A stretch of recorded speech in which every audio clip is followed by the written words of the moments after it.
Ոնց էր հոգեբանական առումով մեծ ընկերության տնօրեն լինելուց հետո աշխատել որպես առաքիչ։ Ես կստ եմ, որ ասեմ, որ դա հեշտ էր։ Մտածել ես քո միսիայի մասին։ Շատ։ Ու գնալով ավելի եմ շատ մտածում ու դա ինձ դա այդքան էլ դուր չի գալի։ Իսկ ի՞նչն է քեզ անհանգստացնում դրա մեջ։ Կհասցնեմ թե ոչ, ինչու միտը դու պետք է կանգնես։ Ու ասես, չէ, ես սահմանափակում եմ ինձ ստեղ։ Դժվար է դա է։ Իմ համար հրաժարվել ինչ-որ բաներից, որ կարողանաս անել այն, ինչ կարող ես։ ես ու դու մենք քիչ ժամանակ ունենք։ Հետաքրքիր է ոնց ես Pepsi-ի տնօրենից հասել Մոնրեալում սննդի առաքիչ։ Երբ որ դու այդ անկումը ունենում ես, ու դու մնում ես ինքդ քո հետ, դու հասկանում ես ով ես դու, ու դու դուրս ես գալի այդ անկման, այդ փոսից, դու այլևս նույնը չես երբեք լինելու։ Այն պայծ որ դու նկատում ես հպարտություն ղեկավարի մեջ, ավազի ժամացույցը պատտի ու հետ հաշվար գնա միջև իր անկումը։ Ողջույն, դուք դիտում եք Homodeus-ը, իսկ այսօրվա իմ հյուրն է Արշավիր Մինասարյանը։ Ողջույն Արշավիր ջան։ Ողջույն Դավիթ, շնորհակալություն հրավերքի համար։ Ինչպե՞ս են գործերը։ Լավ են, այսօր մեր մոտարապես աշխատանքային օրվա վերջը, այդպես էլ ինձ զգում եմ, աշխատանքային օրվա վերջ։ Իսկ կպատմես մեզ ինչով ես դու հիմնականում զբաղվում, բացի Velar Group-ից, Velar Group-ի մասին շատերն էլ չգիտեն, երևի դրանից էլ սկսենք։ Velar Group-ում որպես տնօրեն ես եւ էլ ինչերով ես զբաղվում։ 2024 թվականի մարտից, երբ որ ստեղափոխվեցի Հայաստան, մինչև դա երկար ժամանակ ապրում էի Կանադայում, Մոնրեալում, միացել եմ մի պրոյեկտի Հայաստանում, որի իրավաբանական անունն է Velar Group, հանդիսանում եմ այդ ընկերության եւ որը գործարան է տնօրենը, շոկոլադի եւ հրուշակեղենի գործարան են կառուցում։ Դա տանում է իմ ժամանակի գերակշիռ մեծամասնությունը, դրանից զատ զբաղվել եմ նրանով, որտեղ որ մենք հանդիպել ենք դասավանդումով Մատենայում, այո, ֆինանսների առարկան, որը ես միշտ ասում եմ հավանաբար իմ ամենասիրած գործերից մեկն է փոխանցել գիտելիքները, փորձը։ Շատ ակտիվ եմ սպորտի մեջ, պրակտիկորեն ամեն օր փորձում եմ սպորտով զբաղվել։ Ֆիլմեր եմ շատ սիրում նայել, շատ։ Արդեն հետաքրքիր է։ Սկսենք սպորտից։ Դավայ։ Իսկ սպորտը ոնց ես համատեղում քո այդ կարգի բարձր ինտենսիվությամբ գրաֆիկում։ Ամիշ գրաֆիկի մասին է։ Ես ինքս գիշերվա մարդ չեմ, առավոտյան մարդ եմ։ Օրս շատ շուտ է սկսում։ Հիմնականում 6-ից 6:30 արդեն ես արթուն եմ։ Եվ հենց այդ ժամանակ էլ կարողանում եմ տրամադրել սպորտին կամ բացառություններ, որ ունենում եմ, բայց հիմնականում դա իմ առավոտյան ժամն է, որից հետո գնում եմ գործարան, գործերով, իսկ հետո արդեն եթե մնում է ինչ-որ բան, ժամանակ երեկոյան իմ անձնական։ Իսկ ուշ ես քնում։ Ոչ, ես փորձում եմ 10-ից ամենաուշը մինչև 11 արդեն 11-ին գոնե արդեն քնած լինեմ։ Իսկ ոնց է լինում, օրինակ քո կարգավիճակի մարդուն շատ կհրավիրեն ինչ-որ կոնֆերանսների, երեկույթների, ինչ-որ թեկուզ եւ շատ սվետսկի ինչ-որ երեկոյան միջոցառումների, որտեղ հավաքվում են ինչ-որ հարցեր են, մարդիկ քննարկում կամ ուղղակի միասին ժամանակ են անցկացնում, այդպիսի առիթներ բաց ես թողնում, թե ուղղակի քիչ են լինում։ Ես չեմ կարող ասեմ, որ շատ եմ հաճախում նման առիթների, տարբեր պատճառներով, նախ կախված է առիթից, ժամանակա լինում, երբ որ խնդրում եմ թմից ինչ-որ մեկը ներկայությունը, ընկերության ներկայացուցիչը լինի, եթե ես եմ գնում, փորձում եմ շատ երկար չմնալ։ Ինչի, որովհետև հավանաբար նույն պատճառով, որովհետև ես այն մարդկանցից եմ, որ 8-ից 9 ժամը շատ անհրաժեշտ է իմ համար, որ հաջորդ օրը ես կարողանամ սթափ ու էներգիայով լցվեմ գործի։ Իսկ իմ աշխատանքի յուրաքանչյուր մարդու ով ղեկավարում է հիմնարկ մարդկանց, շատ կարևոր է, որ քո գլուխը հաջորդ օրը լինի թարմ։ Դու կայացնում ես անընդհատ որոշումներ, տարբեր բարդության որոշումներ են։ Ու այդ որոշումները իրանք հիմնականում կախված են մարդկանց հետ եւ պրոցեսների, բայց պրոցեսների հետևում են մարդիկ։ եւ դու պետք է բարձ մտքով միշտ իրանց հետ վիճակի լինես տանելու հանդիպումի հետևից, խնդիրի հետևից։ Իսկ սպորտը ինչ կարևոր դեր ունի այս ամենի մեջ։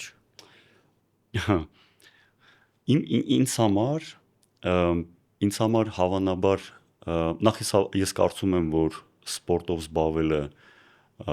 երկարակեցությանը կյանքի ուղիղ համատական է։ Վստահ եմ, որ իմ հետ կլինեն մարդիկ, որոնք որ համաձայն չեն լինի, բայց իմ աշխարհում իմ պատկերացման մեջ դա այդպես է։ Դա առաջի պատճառը։ Երկրորդ պատճառը դա ինձ օգնում է սկսել օրը լավ։ То есть առավոտյան այդ ժամին, երբ որ սպորտով զբաղվում եմ, հիմնականում ես եմ իմ մտքերի մեջ, կարող եմ ոդկաստ լսեմ։ Հիմնականում ոդկաստեր եմ լսում առավոտյան ժամին կամ երաժշտություն, ու նաև process եմ անում, մտածում եմ, թե ինչ է սպասում այդ օրը ինձ, մեյլերս կարող է շատ արագ նայեմ։ Նայած, կստացի ինչ սպորտի դե բասեին, բարձր միայն ես ու մտքերս են։ Երկար զապլիվներ եմ անում։ Եթե ջիմ, ավելի հեշտ է գործը։ Իսկ սպորտը եթե թողնես քո կյանքում շատ բան կփոխվի։ Հա։ Իմ մոտ ես կարծում եմ, որ իմ մոտ որոշակի կախվածություն կա սպորտից։ Հա, որովհետև ես պրակտիկորեն շաբաթվա բոլոր օրերին, այսինքն ամեն օր ես ունեմ պարապմունքներ։ Ես ունենում եմ օրեր, որ 2-ից 3 պարապմունք եմ ունենում։ Դա փոխվելու է։ Դեռ կարողանում եմ ինձ դա թույլ տալ, օրինակ շաբաթ-կիրակի օրերի մասին է խոսքը, որ կարող է առավոտյան սկսեմ բասեյնով, ավարտեմ թենիսի պարապմունքով, բարձր ունենամ։ Բայց ես այդ ռեժիմով ապրում եմ արդեն հավանաբար 17-18 տարեկանից, իսկ ես 43 տարեկան եմ։ Դա իմ կյանքի գերակշիռ մասն է։ Անկանխատեսելիություն կա քո կյանքում։ Թե ամեն ինչ պլանավորված է։ Դեպքերի 80%-ը դա պլանավորված են։ Բայց երևի մոտավորապես 20%-ը անկանխատեսելիություն է։ Հետաքրքիր է, որ նայում եմ օրինակ շատ մարդկանց կյանքի ընթացքին ու հասկանում եմ, որ գլոբալ առումով մարդիկ իրենց կյանքի մեջ քիչ բան են պլանավորում, այն ինչը կյանքը իրենց ստիպում է աշխատանքի բերումով պլանավորում են, այն ինչն իրենք կարող են չպլանավորել, ձգտում են չպլանավորել։ Ինչն է պատճառը, օրինակ, տես դու ամեն ինչ պլանավորում ես ու շատերի համար օրինակ դա կարող թվա որ ձանձրալի է։ Եթե ես գիտեմ, որ ես Կիրակի պետքա երեկոյան թենիսի լինեմ, առավոտյան լողի լինեմ, եթե ես գիտեմ, որ ես պարտադիր առավոտները պետքա զարթնեմ 6:30, այլ ոչ թե սենց քաոտիկ, մի օր 6:30, մի օր 10-ին, մի օր 11-ին, մի օր ուշ քնեմ, մի օր շուտ քնեմ։ Ո՞րն է դրա դրական կողմը եւ համոզված եմ բացասական կողմերի էլ է զբաղվում, որոնք են դրանք։ Կարծում եմ, որ դա մարդու տեսակի հարց է։ Ու հիմա կասեմ ինչի։ Օրինակ, հնարավոր է, որ նախ ես չեմ ուզում դրան անվանել քաոտիկ, դա քաոտիկ չի, բայց դա սիմետրիկ չի։ Այսինքն դու ամեն օր չես գնում ժամը 7-ին երեկոյան ջիմ օրինակ, հա, դու գնում ես մի օր 7-ին, մեկին 5-ին, 9-ին, սիմետրիկություն չկա օրից օր։ Հիմա մարդ կա, որ դա թեթև ատանում տեսակի մեջ։ Իմ դեպքում օրինակ իմ դիմացի բաժակը, որը դրված է, ես վստահ եմ ինքը դրված է շատ սիմետրիկ իր կենտրոնի նկատմամբ։ Եթե դրված չլիներ, ես չէի կարող քո վրա կենտրոնանալ։ Ես մոտավորապես այդպես էլ ապրում եմ։ Քո գարդերոբն էլ ես դասավորում։ Իդեպ նկատել եմ շատ մարդկանց մոտ այդ հատկությունը, իմ մոտ էլ որոշ չափով կա այդ հատկությունը։ Օրինակ, երբ որ տանը սեղանին դրված է մի հատ օգտագործված անձեռոցիկ եւ այդ անձեռոցիկը չի գնացել աղբաման ժամանակին, կամ հաց ենք կերել, սեղանը չենք հավաքել, նստել ենք գործանելու, ես չեմ կարողանում կենտրոնանալ գործի շուրջ։ Ես գնում եմ սեղանը հավաքում եմ, վերջացնում եմ, անգամ եթե ամաններ կա կեղտոտ լվացարանի տակ, ես պետքա դրանք անպայման լվանամ, նոր կենտրոնանամ գործի վրա։ Հակառակ դեպքում իմ ուշադրությունը նրա վրա է, որ ինչ որ բան, ինչ որ միտեղ կարգավորված չի։ Քեզ դա խանգարում է։ Ինձ դա խանգարում է ու դա կոչում են մասնագետները օբսեսիվ կոմպուլսիվ շեղում, խանգարում, որից հետո մարդիկ սկսում են ամեն ինչ դասավորել, փորձում են ամեն ինչ կարգավորել, դասավորել։ Նույնիսկ այդ օբսեսիվ կոմպուլսիվ խախտման ամենածայրահեղ դեպքերից է, որ մարդիկ սկսում են անընդհատ լվացվել, ամեն ինչի մեջ բան են գտնում, հա։ Քեզ օգնում է դա։ ինչի համար ասեցիր, որովհետև իմ սեղանին ու միշտ իմ հետ կա սպիրտ։ Ես մոտավորապես կես ժամը մեկ դա օգտագործում եմ։ Հետաքրքիր։ Դա տարօրինակ է թվում, ես կարծում եմ նաև տարօրինակ է թվում իմ թմակիցներին, ում հետ ես աշխատում եմ։ Իրանք նստած ունեն ժողովներին ու ես անդադ հանում եմ ու դա օգտագործում եմ։ Հա, բայց գիտես իմ մոտ դա այդպես չի եղել միշտ։ Դա իմ մոտ առաջացել է դպրոցական տարիքում, ես դասախոս եմ ունեցել, ում հետ ես պարապում էի ֆիզիկա մասնավոր, եւ նաեւ ինքը դպրոցում է եղել, եւ երբ որ մասնավոր իմ պարապմունքների ժամանակ իր վրա շատ ուժեղ ազդում էր, երբ որ ես գրում էի տետրակի մեջ հանձնարարություն, եւ դա սիմետրիկ չէր։ Ինքը կարար ճղեր իմ տետրը, ինքը կարար ճղեր թուղթը տետրից, ու գրիչով, իր վրա դա շատ ուժեղ ազդում էր։ Եվ ինքն ինձ ստիպում էր ամեն ինչ գրել ճիշտ, սիմետրիկության տեսակետից, հա, երկրաչափական նույնիսկ գեղեցիկ որ լինի, ու դա անում էր այնքան, մինչև որ ես դրան հասնում եմ, ու դա հետո դարձավ, ես հասկացա, որ դա ինձ փոխանցեց։ Ոնց ես նստեմ սեղանի մոտ, ոնց եմ դասավորված իմ մատիտները, գրիշները, ու դա դարձել է իմ ապրելակերպի մի մասը։ Խանգարում է թե ոչ, երևի ավելի շատ այո, քան ոչ, ավելի շատ կուզենայի ռելաքս լինել, եւ այդքան զատոչինի չլինեի նման մանրուքների վրա, ժամանակը թանկ է, կարելի ավելի բաների վրա քո էներգիան, ռեսուրսները ու ֆոկուսը ծախսել, բայց ինչ կա դա է։ Գիտես ինչ եմ լսել, ուրեմն երբ որ ուսումնասիրում ենք այն համաշխարհային մասշտաբի նույնիսկ մարդկանց, որոնք որ ունեցել են, ասենք, մեծ հետք են թողել պատմության ընթացքում, ասենք օրինակ բերեմ Էյնշտեյնին։ Էյնշտեյնի շրջապատի մարդիկ պատմում են, որ ինքը կարող էր տան մեջ քայլելուց կանգնել միտեղ ու մի քանի րոպե, ասենք, նույնիսկ երկար ժամանակ, այսինքն կանգնած մնար, որովհետև ինչ որ մտքի էր հանգել մտքում ու որպեսզի այդ միտքը չկորցնի, ասենք կանգնում էր ու կարող, ասենք, դրան արանքում sense կանգներ, ճանապարհը փակեր ու մտածեր այդ պահին։ Նորմայից շեղումը մեզ մոտ հաճախ ասոցացվում է ինչ որ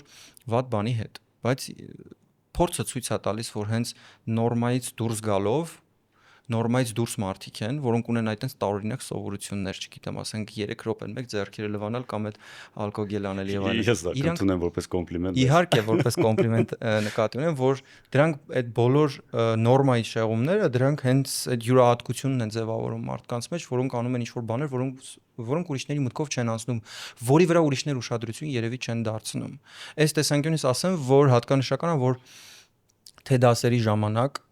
մեր բոլոր խմբակիցների կողմից այդ կարծիքը կար, որ քո դասը տարբերվում էր, շատ էր տարբերվում ու զգացվում էր քո մոտեցումը, որ դու շատ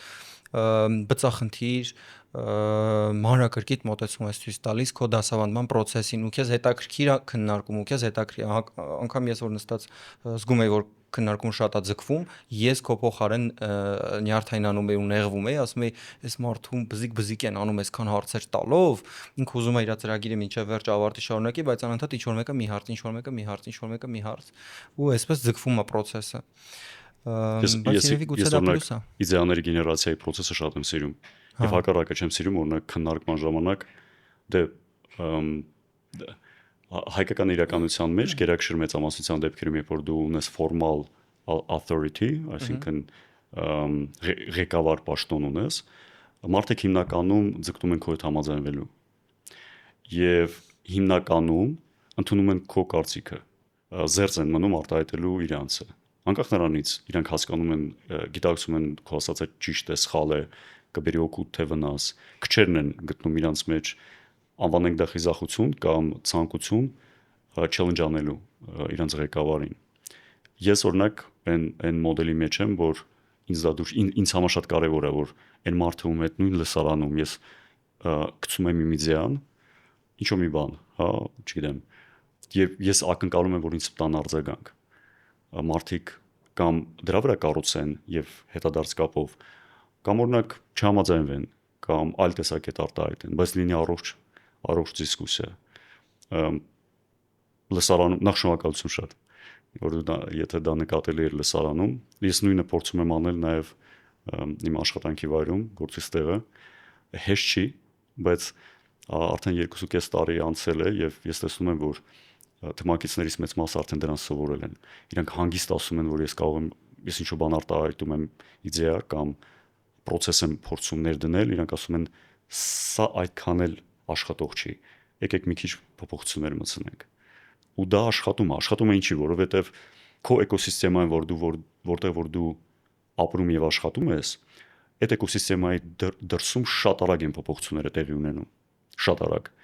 Եվ դու որպես մի անհատ, դու ի վիճակի չես ադապտացվելու այդ բոլոր փոփոխություններին։ Ինֆորմացիոն կետերը, որոնք քեզ անհրաժեշտ են, դու ընդունում ես եւ կայացնում ես որոշումներ, իրանք շատ են։ Դու մենակով չես կարող այդ բոլոր փոփոխությունները քո էկոսիստեմայից դուրս կարող եմ մի քիչ բարդ եմ բացատրում լսել ու իրանց արագ ադապտացնել քո պատասխանատվության ոլորտում։ Դու ունես ուրիշների օգնության կարիքը։ Միանշանակ։ Ավտորիտար կառավարման ամենաբարդ կողմը այդ արդեն մեծ քանակի ինֆորմացիայի հետ աշխատելն է ու հետաքրքիր տեսություն կար Յուվալ Նոյ Հարարիի կողմից, որ իմ մոտ իր գիրքը շատ է տպավորվում, դրա համար իրան եմ ցիտում։ Չմտածեք, մենակ իրան եմ կարդում, որ ինքը ասում էր, որ լիբերալիզմը հաղթեց աշխարհում, դեմոկրատիան հաղթեց ժողովրդավարությունը, որովհետև պետությունները հասկացան, որ մի կենտրոնից ամբողջ ժողովրդին կառավարելը մեծ թվով մարդկանց շատ դժվար է եւ բունտ է զարգանում։ Այսինքն համակարգը սկսում է կուտակել ռիսկեր, սկսում է կուտակել դժգոհություններ, որոնք աճելով հասնելով որոշակի քրիտիկական կետի պայթում են եւ համակարգը սկսում է փլուզվել, ռեգրեսի մեջ մտնել։ Հետեւաբար համակարգին թույլ տալ ինքնուրույն մասնակցել կառավարմանը եւ ինքնուրույն սխալվելը շատ ավելի ոչ էֆեկտիվ է կարճաժամկետում, որովհետև կարճաժամկետում ես կարող եմ ավելի լավ որոշումներ գեներացնել ավելի փորձառու լինելով որպես ղեկավար, բայց երկարաժամկետում բերում է ավելի ռազմավարական բարեկեցության։ Իմ կարծիքով ես շատ կհամաձայնեմ այդ ամեն ինչի հետ։ Այլ կերպով ասած, լիբերալ չէ, ժողովրդավարությունը դա в принципе դա իրանից ներկայացնում է պատասխանատվության վերաբաշխում։ То есть այդ մի անձի վրա չի այլևս դրված, հա, ինչպես ավտորիտար ռեժիմներում կամ անարխների դեպքում անցյալում, հա։ Իսկ դու դա կիսում ես, այսինքն դու կիսում ես դա քո ժողովրդի եւ մարդկանց, ով քեզ վստահել են, то есть դու միանձնյա չես։ Բայց օբսեսիվ կոմպուլսիվ խանգարումով մարդիկ ընդհանրապես ձգտում են իդեալի ամեն ինչում դասավորվածության հասկանալիության։ Արդյոք քեզ դժվար չի հաղթահարել այդ խնդիրը ամեն ինչ դասավորված ու իդեալականի ձգտելու քո ներքին ձգտումը եւ դրան հակադրվող, թվացial հակադրվող մարդկանց շատ տարբեր ու իրար ամերժ հաճախ կարծիքները անընդհատ հաշվի առնելը, այդ երկուսը իրար ոնց են համակեցությունը դրանց ոնց է լինում։ Այլևասար պայմաններում դա կլինի շատ բարդ ու դու ճիշտ ես։ Դու շատ ճիշտ ես, то есть նման տեսակի մարդկանց համար դա բարդ է։ Իմ դեպքում ու այնպես չի, որ ես անցալում նույնիսկ հիմա իմ կարծիքով այդ նման ես համարում եմ դա խնդիր կամ սխալմունքներ, որպես ղեկավար չեմ կատարում, բայց դու տարբերակ չունես։ Եթե դու չնստես հաշվի այլակարծության հետ, որը պլյուս մինուս դա այն է, ինչ որ դու հիմա ասում ես, դու դատապարտված ես լինելու որպես ղեկավար իզոլացիայի եւ կիսելու ես ամբողջ պատասխանատվությունը միայնակ։ Adekvat չես։ Եվ կարճաժամկետ կարող է դու քեզ լավ զգաս, որովհետև դու քեզ կզգաս փոքր ավտորիտար տենց համակարգի ղեկավար, գլխին կանգնած, բայց նույնիսկ ես երկարաժամկետ չեմ ասում, միջին ժամկետում դու ընկնելու ես։ Ինչպես Քադաֆին։ Ну Կամ ավելի փափուկ։ Բայց դու կանես այնպիսի սխալներ, որ իրանք կարող են լինել միջին կամ ճակատագրական ընկերության համար կամ քո պատասխանատվության ոլորտի համար ու երբ որ դու sense կանչելու ես ժողով ու փորձելու ես ասել ես բա ոնց քեզ ասելու են մատնանշելու են ասում են հիշում ես ասում էինք ոնց հասկանում եք հիշում եք մերժեցիք Էլ արդեն ուշ այդտեղ արդեն քո համար դա պատվի սիտուացիա է համակարգերի տեսության մեջ կա հետաքրքիր մի համակարգային սխալի մոդել, որն ասում է, երբ համակարգի գլխավոր ղեկավարը իր ենթականության տակ ընդունում է աշխատակիցների, որոնք իրենից թույլ են, դա կարա շղթայաբար տարածվի դեպի ներքև, այսինքն ներքևի մակարդակն էլ ընդունում է այնպիսի մարդկանց, որպեսզի կարողանա իրենց վրա տարածել այդ նույն պատեռնը, որ այդ մարդիկ չսպառնան իր պաշտոնին, որովհետև եթե ես ինձ ներքև ուժեղ մարդ եմ ընդունում, այդ մի աստիճան ներքև մարդը ամեն րոպե վտանգա ներկայացնում իրենից, որ կարա բարձրանա իմ տեղը զբաղեցնի։ Հետևաբար ընդունում են ավելի թույլ մարդկանց ու այդպես շղթայաբար համակարգը իջեցնում են ամենաներքևում կաշմարը կատարվում, հետևաբար այդպիսի ընկերություններն, այդպիսի համակարգերը աշխատում են շատ կարճ ժամանակ եւ երկար տարիներ չեն կարողանում գոյատևել ու իրանք արագ փլուզվում, վերակառուցվում են։ Իսկ երբ համակարգի սկզբունքը դրված է զարգացման վրա, վերևից սկսած վերևը զարգանում է ու չի վախենում, որ ներքևը կհասնի իրեն։ Այդ համակարգերն ավելի երկարակյաց են։ Այդ համակարգերի տեսությունը հետաքրքիր է Իհարկե, ընդհանրապես։ իմ կարծիքով մենք քաղաքականության մեջ ենք դա նկատում։ Համակարգերի փլուզումը, երբ որ իրանք այդպես են կառուցվում, որտեղ այդ մոդելը ինքը ինչ է նշանակում, դա պրինցիպի նշանակում է ֆունդամենտը շատ թույլ է, որ դու գնալով դեպի ներքև հիերարխիայով, հա, դու ավելի թույլ, ավելի քիչ սկիլերով, ավելի մարդկանց ես վերցնում, ֆունդամենտը բավականին թույլ է, ու դες յուրաքանչյուր ինչ որ challenge-ի կամ խնդրի, երբ որ առնչվում է համակարգը, կարող է չդիմանա։ Այո, բայց ես երևի հայկական իրականության մեջ ոչ բոլոր ղեկավարներին դա ստացվում այդպես անել, то есть իրենց կողքը ունենալ գոնե իրենց հավասար կամ ավելի լավերին։ Դա բավականին իմ փորձից գոնե դա բավականին բնորոշ է հայ ղեկավարներին եւ ոչ միայն միջին ուղղակի ղեկավարներին, բարձր ուղղակի ղեկավարներին։ Մարդիկ հասարակ Excel-ի ֆորմաները չեն կիսվում իրանց գալեգաների հետ ու իրանք մտածում են, որ այդ Excel-ի ֆորման չկիսելով իրանք պահպանում են իրանց աշխատանքի վայրը Կամ իրենց ունիկալությունը։ Այո, ունիկալությունը։ Ես չեմ կիսվելու, թե ինչ ֆորմուլաներ են իմ մոտ դրված այդտեղ։ Դա ընդհանրապես մեկ օրինակներից մեկն է, կամ ես չեմ փոխանցելու որպես միջին կամ բարձր ուղղակի ղեկավար իմ կապերը, չունեմ մատակարարների, հաճախորդների, ու իրանք ապրում են այդ թվացial աշխարհում, որ դա է իրանց այդ value-ն, ինչի համար իրանք պահվում են, բայց ոչ, դա չի կարա լինի ոչ մի դեպքում էլի։ Իսկ դու ասացիր, որ այն ուսուցիչը ով քեզ այդ ֆիզիկա էր պարապում, ինքն է քեզ փոխանցել, բայց իմ խորին համոզմամբ եթե քո մեջ ինչ որ մոտիվացիա չկա դա վերցնելու, դու դա չէիր վերցնի, որովհետև շատ ուսուցիչներ ես ունեցել, շատ բաներ են փորձել քեզ թելադրել, ինչ որ բաներ դու վերցնում ես, ինչը ոչ։ Ըստ քեզ ո՞րն է եղել քո մոտիվացիան, ներքին դրդապատճառ ես ունեցել, չէ՞ որ հենց դա վերցրել ես, քեզ հենց այդ պետք է եղել դա, ձեռնատու եղել հենց այդ մոդելը շարունակել, հենց այդ մոդելը որդեգրել։ Քո ներքին մոտիվացիան ո՞րն է այդպես անելու։ Ինձ դժվար է լինելու այդ հարցին պատասխանել։ Մտածել ես, բայց ոչ դրա մասին։ Ես հիմա մտածում եմ, փորձում եմ շատ արագ ռեֆլեքսիա անել։ Վստահ չեմ, որ ես այդ արագության մեջ կկարողանամ քեզ պատասխանել, բայց նախ տեսակի մասին, հա, ես տեսակով մի քիչ գուբկայի նման եմ։ Միչև հիմա այդպես եմ։ Կարող եմ քո հետ օրինակ հիմա նստածում ենք, խոսում ենք, քեզնից վերցնեմ ինչ որ քո խոսալու ոճը ու դա շատ կարճ ժամանակ հետո սկսեմ կրկնօրինակել։ Ու դու դրուկ զարմանաս, որ հայլայնն է դա ստացվում, հա։ Դա տեսա, ես այդպեսին եմ։ Ու բայց ինչի եմ ես ընտրում մի դեպքում եւ մյուս դեպքում չեմ ընտրում։ Այ դա անբացատրելի է։ Դա երևի անբացատրելի է, բայց ես այդ ժամանակ սովորում էի հենակետային վարժարանում ֆիզմատ եւ իմ մտածողությունը ինքը ինժեներական մտածողություն է։ Ամեն ինչ պետք է լինի puzzle-ի նման եմ ես խնդիրների մոտենում, ինքը փոքր բաղադրիչներ եւ այդ փոքր բաղադրիչները պետք է բոլոր իրար հետ համապատասխանեն։ Հիմա հավանաբար ինձ դա ես հասկացա, որ իմ ուղեղի համար դա հեշտ էր, որտեղ ինքը ինչ էր ասում, ինքը ընդհանրապես ասում էր արա ամեն ինչ այնպես, որ դա լինի սիմետրիկ, երկրաչափորեն ուղիղ, ճիշտ եւ երևի ուղեղս շատ արագ դա անցալեց, ինձ դա դուր եկավ, կոմֆորտ էր ինձ տալի։ Մտածել ես կոմիսիայի մասին։ Շատ։ Ու գնալով ավելի եմ շատ մտածում ու դա ինձ դա այդքան էլ դուր չի գալի։ Իսկ ինչ մտքի ես հանգում, որ քեզ դուր չի գալիս։ Բայց ոչ թե միսիայի մասին, ավելի շատ legacy-ի մասին, ինչ եմ ես ինձնից հետո թողնելու։ Ես այդպես դա կձևակերպեմ, բայց նաև մեկ էլ միսիայի մասին եմ մտածում, հա։ Իսկ ի՞նչն է քեզ անհանգստացնում դրա մեջ։ կհասցնեմ թե ոչ, եւ երկրորդը մեկ-մեկ իդեաներ, որոնք որ գալիս են, չգիտեմ,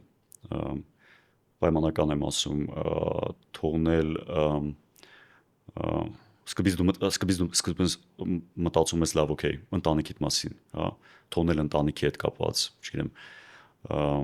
երկրորդը միգուցե միայն ընտանիքով չէ սահմանափակվում community-ն, հա, այնտեղ որտեղ որ դու աշխատում ես, որտեղ որ շփվում ես այդ մարդկանց հետ կապված, ինչու հետ թողես իրենց կյանքում դրական հետ, հետո պետություն եւ այլն ու դա անսահմանություն է։ Ինչու միտը դու պետք է կանգնես։ Ու ասես, չէ, ես սահմանափակում եմ ինձ ստեղ։ Ստեղ ես կգեներացնեմ հավելյալ արժեք արդյունք։ Դժվար է դա է։ Հա, իմ համար հրաժարվել ինչ որ բաներից, որ կարողանաս անել են ինչ կարող ես։ Ես ու դու մենք ինչ ժամանակ ունենք։ Երբ որ ես աշխատանքի մեջ իմ հետ քննարկում են պլաններ, որոնք որ վերաբերվում են 27 թվականի ամռանը, ես միշտ ասում եմ 27 թվականի ամառը դա վաղն է։ 28 թվականի աշունը դա վաղը չէ միսօրն է։ Դա իրականում այդպես է, շատ արագ է դա անցնելու ու մենք այդպես է պետք է վերաբերվենք։ Ու երբ որ դու այդպես մտածում ես, դա հասկանում ես, որ շատ ժամանակ չկա ու դու կուզենայիր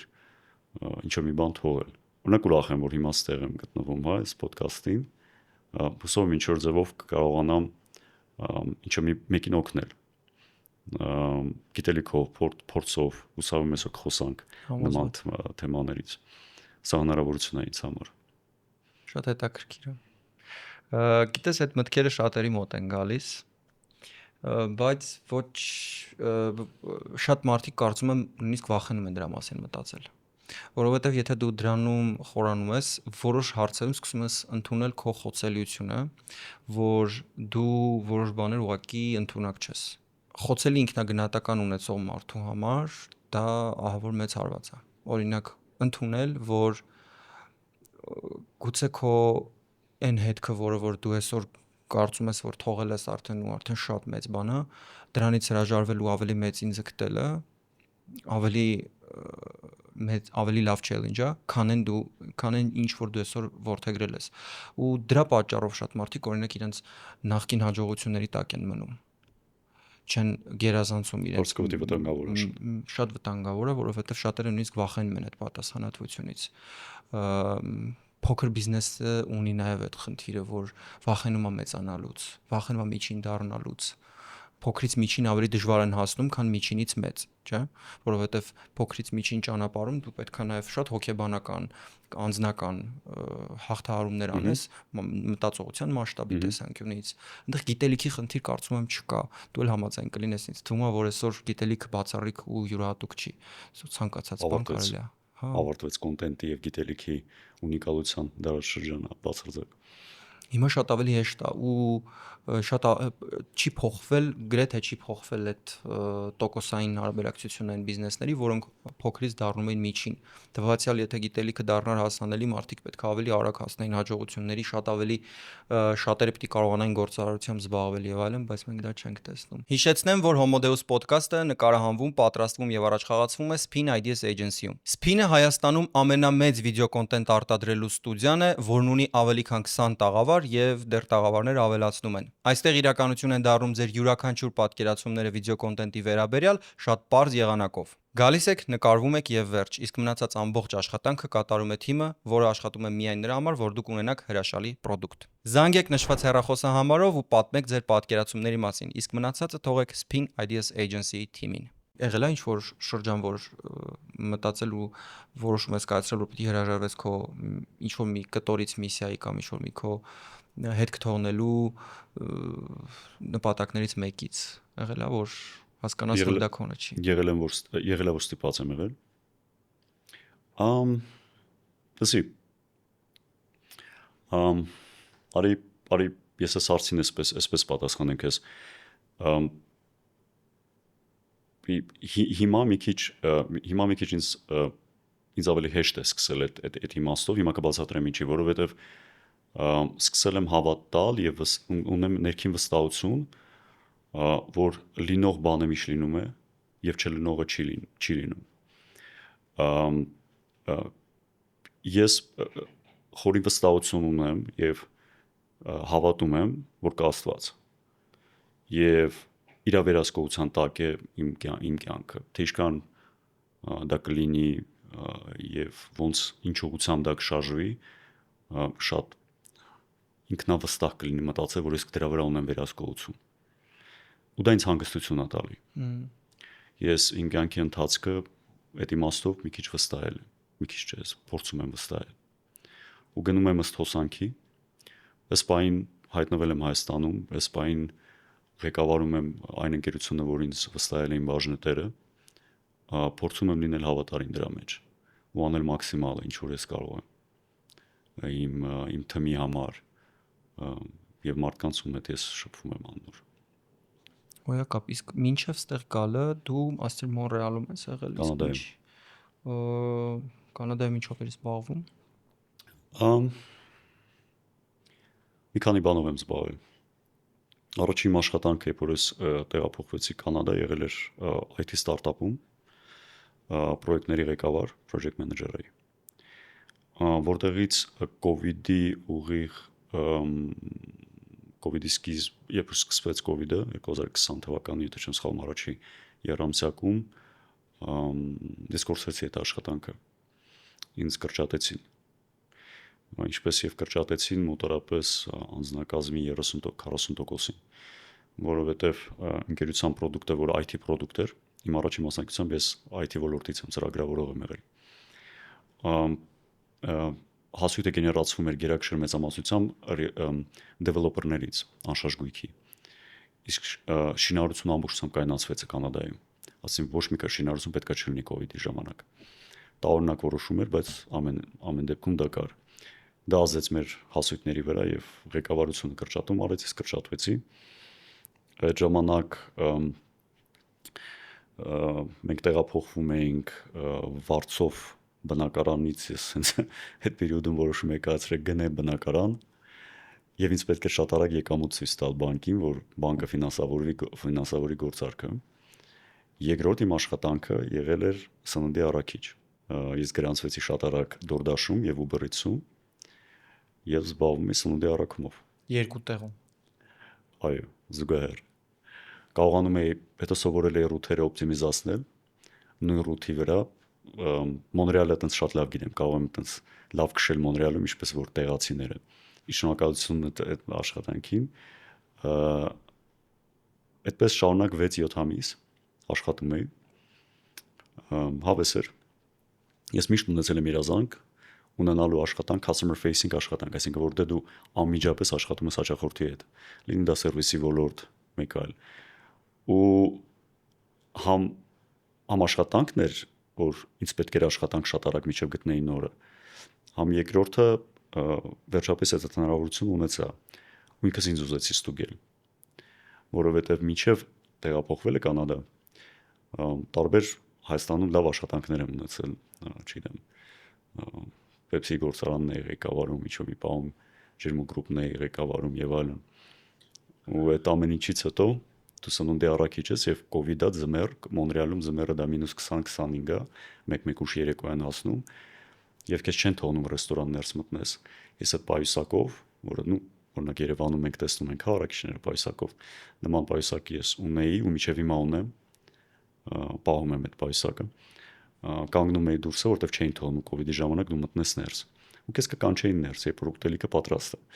Մտնում էի pick-up էի անում, դնում ու գնում։ Այդպես 6-7 ամիս։ Երրորդ աշխատանքը արդեն ավելի լավն էր։ Իմ մոտ ստացվեց գտնել լավ աշխատանք բանկում, ֆինանսական ոլորտում, մեծ պատասխանատվության դաշտով, բյուջեով եւ այդպես շարունակ միջև արդեն տեղափոխվեցի Հայաստան։ Հետաքրքիր է։ Երրորդ այդ պերիոդում, երրորդ իմ աշխատանքի պերիոդում եւ նաեւ անշարժ գույքով սկսեցի զբաղվել։ Այդ ֆինանսների զուգահեռ, հա։ Այո, Կանադայում այդ ֆինանսական ոլորտում աշխատելու բանկ էր դա։ Բանկին զուգահեռ նաեւ անշարժ գույքով էի զբաղվում, то есть ունեի երկու եկամտի աղբյուր։ Ոնց էր ստացվում անշարժ գույքում։ Շատ հետաքրքիր էր, ինձ դուր էր գալի։ Դուր էր գալի մենակ այն պատճառով, որ հիմնական պատճառը նա է, որ Կանադայի անշարժ գույքի շուկան, Մոնրեալի շուկան, Քվեբեկի շուկան, ինքը միշտ աճող է։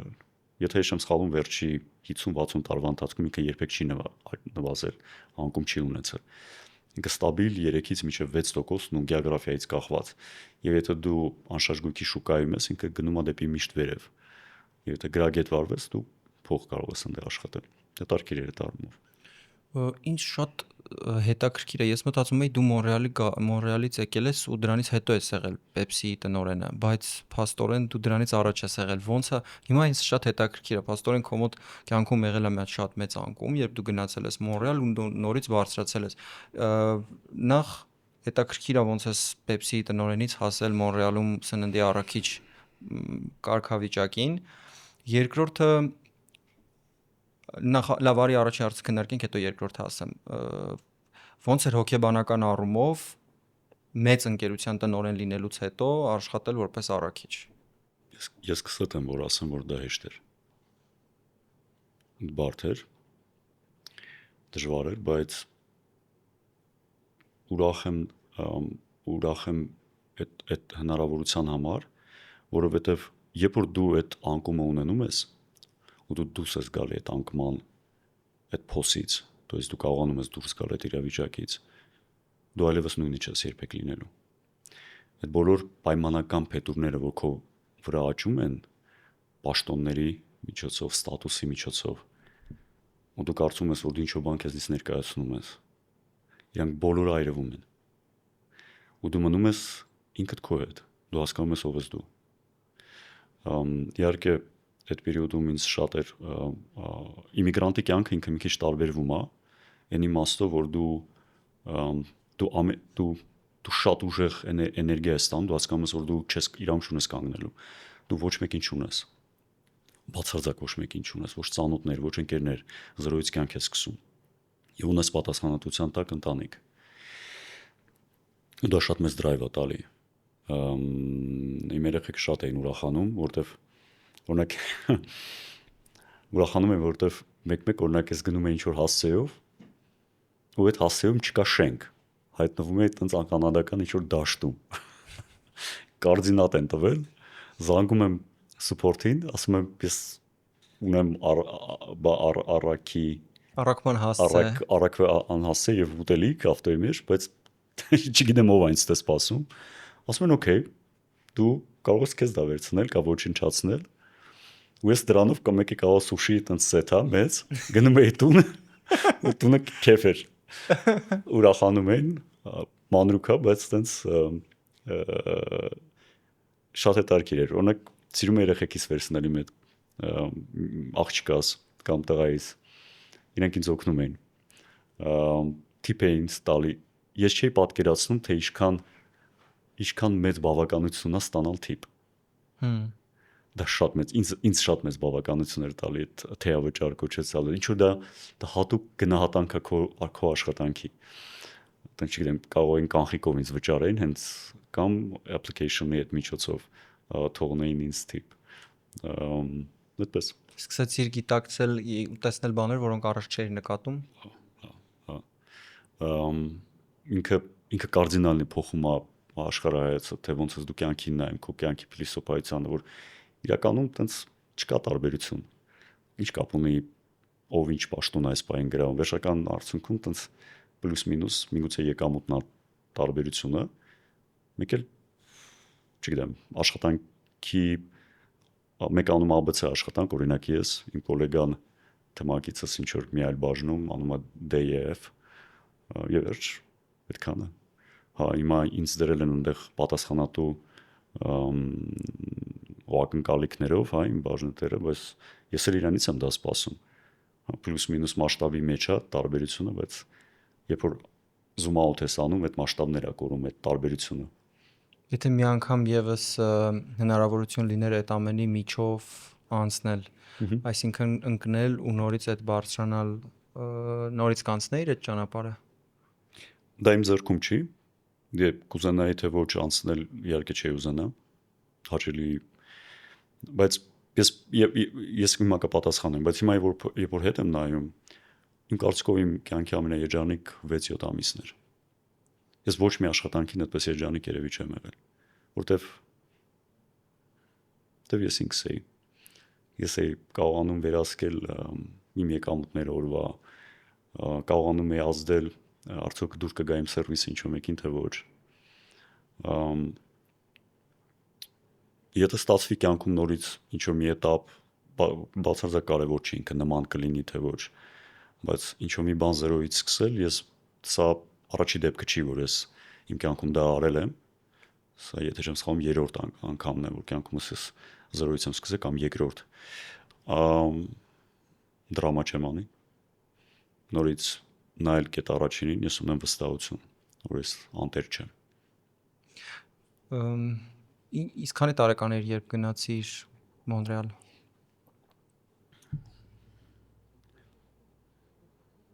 35-36 35 տարեկան։ Հիմա 35 տարեկանը շատերի համար արդեն ծեր տարիք է, իրենց ընկալում են որպես վերջ, մենք արդեն էլ չենք կարա, մենք արդեն կարծրացել ենք եւ այլն։ Ինչ հետաքրքիր կյանք ես տես դու ունեցել այդ շրջանում։ Իմ զգացողությամբ ես նոր եմ take off անում։ Ես նոր եմ կտրում գետնից գետ այդ ինքնաթիռի իմ մեջ դեսը պես եմ զգում։ Ես ընդհակառակ ես չեմ համարում, որ ունակ հասել եմ ինչ-որ գագաթին, տենց ինչ ասում տարեքի։ Ես չեմ կիսում այդ կարծիքը նմանად եթե 30-35 տարեկանից։ Իսկ ինձ մի հարց է հետաքրքրում, Հայաստանում դու այդ ժամանակ Pepsi-ի տնօրենն էիր, ինչ եղավ քո կյանքում, որ դու թողեցիր այդ աշխատանքը կամ կորցրեցիր կամ ո՞նց ա եղել այդ պատմությունը ու հետո ինչի ես որոշել գնալ հենց Կանադա։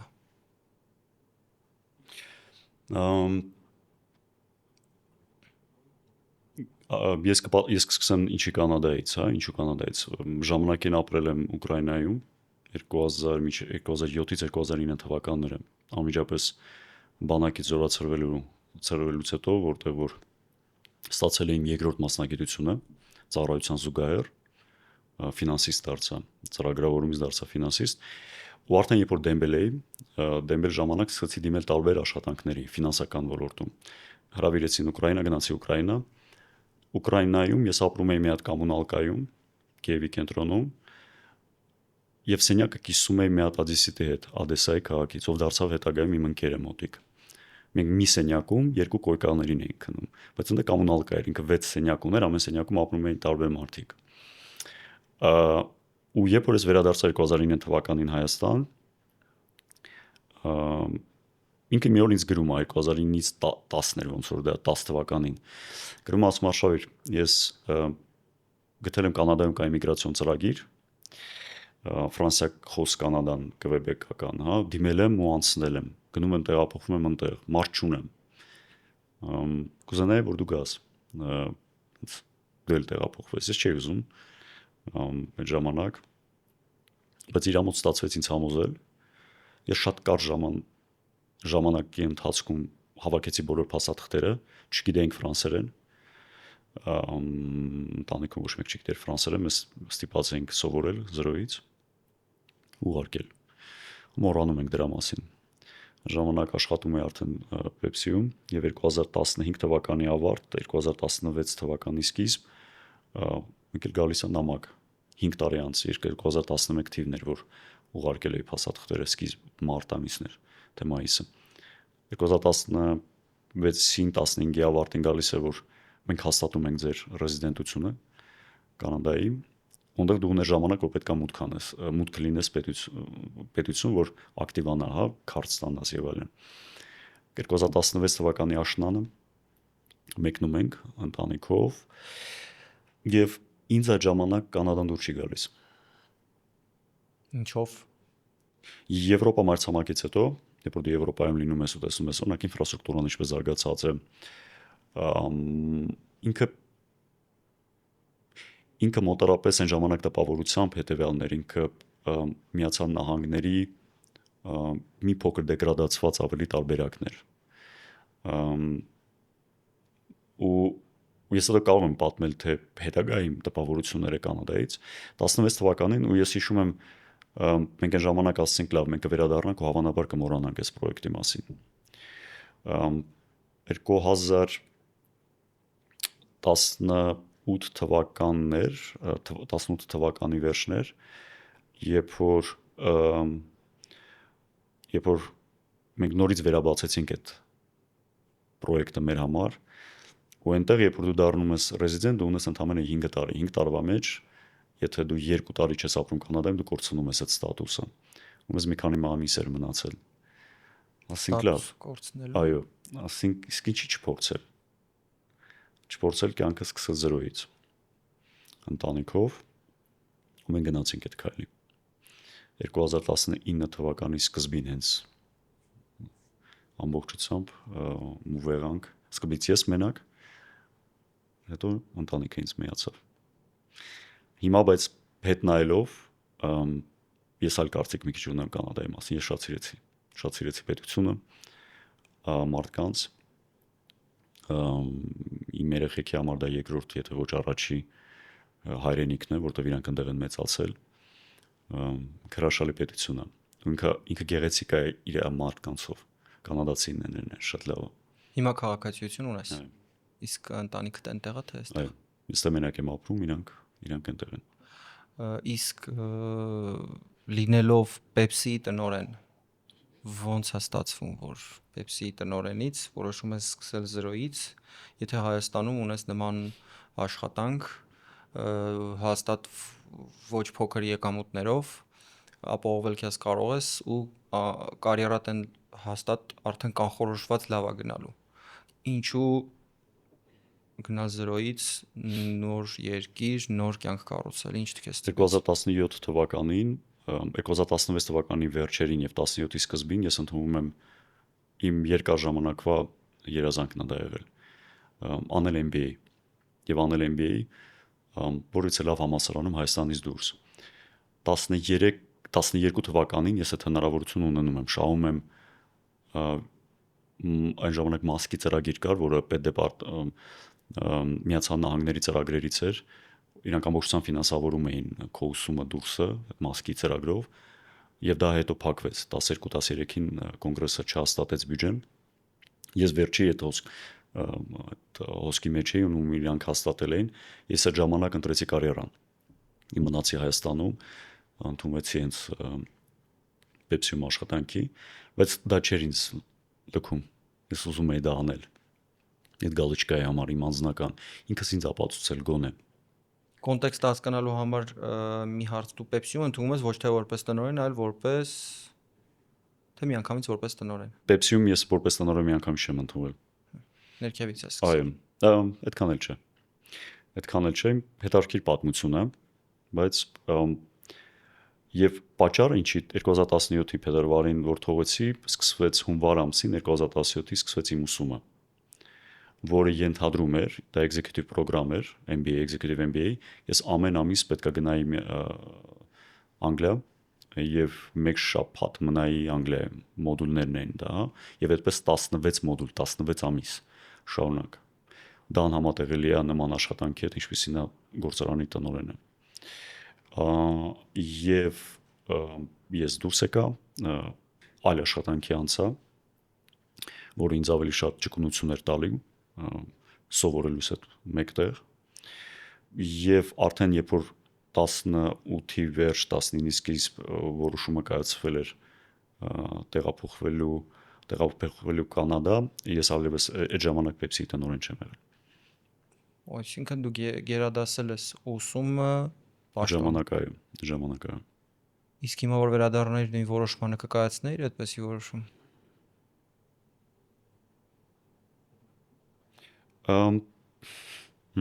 Հետաքրքիր հարց ես տալի։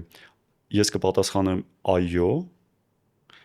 բայց հավանաբար ոչ համալսարանի ընտրության հարցում։ Համալսարան MBA եթե անում ես, հետագայում եմ դա հասկացել, հավանաբար Միացյալ Նահանգներից ավելի լավ երկիր, որը կտա քեզ բիզնես միջավայրում կամ ոլորտում կառավարման հմտություններ, Միացյալ Նահանգներից լավ տեղ չկա։ Եվրոպա կոնտինենտի վրա բիզնես դպրոցները մի քիչ այլ ձև են աշխատում։ Իսկ Ամերիկան հենց կոմերց զարգացումա օրինակ ձեռնարկատիրության ուժեղ զգացում է փոխանցում։ Քեզ պատրաստում են դառնալու ձեռնարկատեր, հիմնես բիզնես։ Եվրոպայում դա այդպես չի, այդքան էլ այդպես չի։ Դա ավելի շատ տենց թողիզներ են բոլոր շրջանավարտները Եվրոպայի բիզնես դպրոցների շրջանավարտների, ու ես կընդունեմ, միգուցե ես սխալվում եմ այդ հարցում, բայց Եվրոպայում կա տպավորություն, որ դա մի քիչ էլիտայի համար է։ Իսկ ես ինձ էլիտիստ երբեք չեմ համարել։ Ես գնացել եմ այնտեղ հենց վերցնելու գիտելիք։ Նամանավանդ Օքսֆորդը դու այդ զգացումը շատ ունես, որտեղ ամեն դեպքում ինքը ամենահին համալսարանն է աշխարհի եւ լավագույններից է աշխարհում։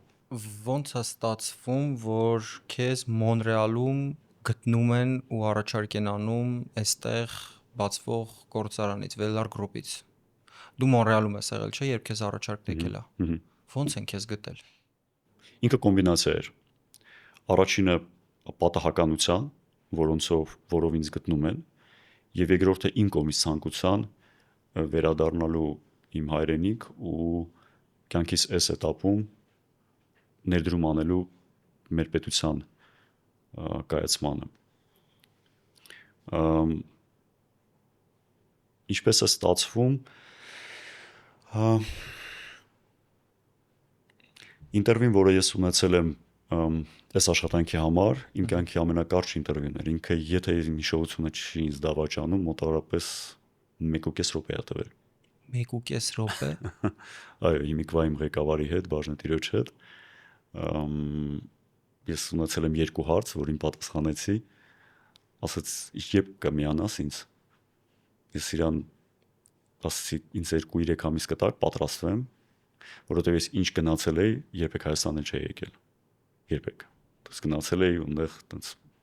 մտածում եմ, որ վերջ, հավանաբար ես կմնամ այնտեղ։ Իսկ կարող ես ճակերտները բացել, այդ որ հարցերն էին։ Այո։ Հարց համար 1 եղել է, ասաց կա երկու ոլորտ, որի մեջ քո պրոֆայլը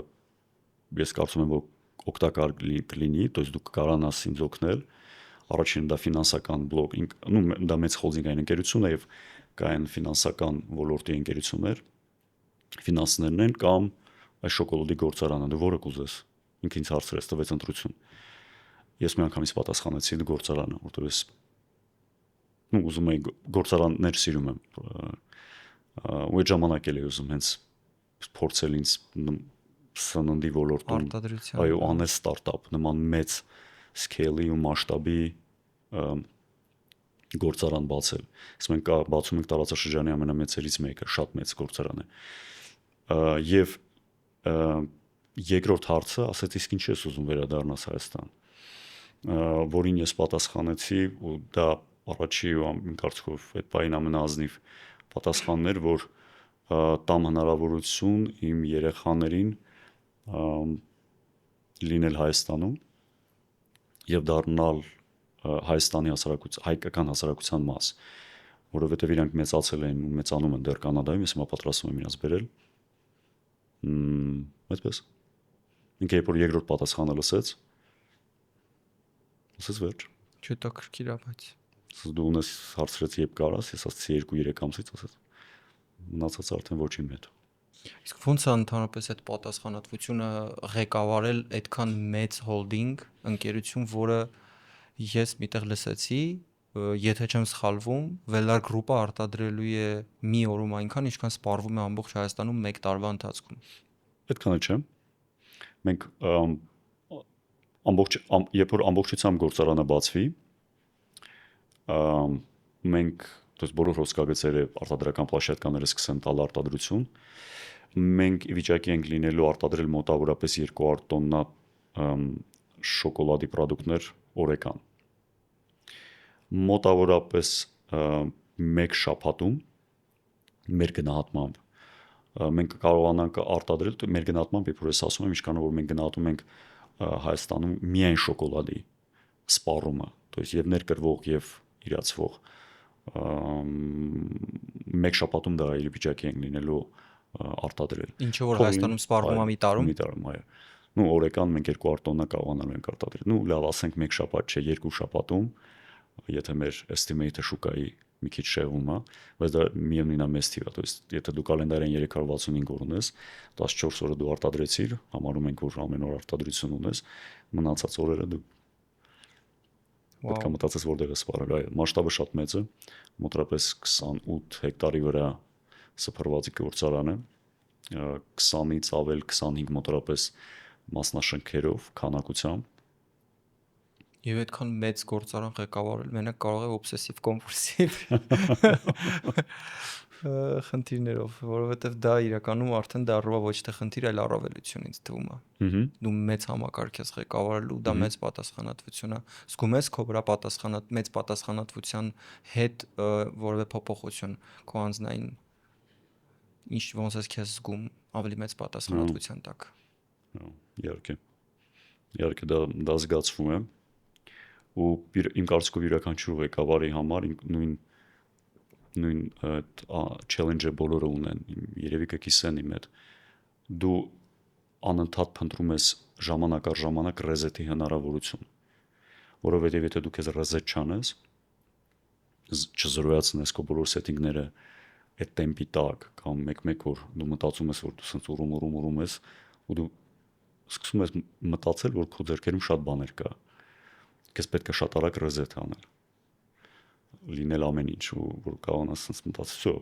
ամիշ նորմալ է, կապ չունի մասշտաբը կամ քո կախվածությունը դու չես որ ամեն անես, դա թմային աշխատանք է, դու անընդհատ քեզ պետք է դա ասես։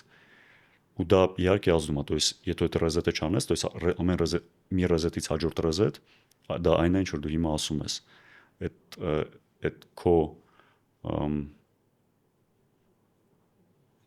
behavior-ը անվանենք կներես վարքագիծը ինքը փոխվում է իհարկե։ Ինքը որ ու դա ամենավտանգավոր բաներից մեկն է։ Յուրաքանչյուր ղեկավարի, որովհետև դա իմ անձնական կարծիքն է, ամենամեծ վտանգներից որ յուրաքանչյուր ղեկավար ունի, դա հպարտությունն է։ Այն պայծ որ դու նկատում ես հպարտություն ղեկավարի մեջ, ավազի ժամացույցը պտտի, հետ հաշվար գնա մինչև իր անկումը, որպես անձ, որպես պրոֆեսիոնալ։ Ու քեզ միշտ այդ ռեզետը պետք է որ դու հասկանաս որ չէ, այդպես չի, դու հասարակ մարդ ես, ոչինչով չտարբերվող քո կոլեգայից, ով, չգիտեմ, բայստում աշխատում որպես թե բանվոր, թե հոսքագծի վրա։ Երազելի տնօրեն բոլոր մարդկանց համար, ովքեր երբևէ ունեցել են։ Շնորհակալություն։ Բայց ես անկեղծ այդպես եմ մտածում եմ։ Ու այնպես չի որ այդ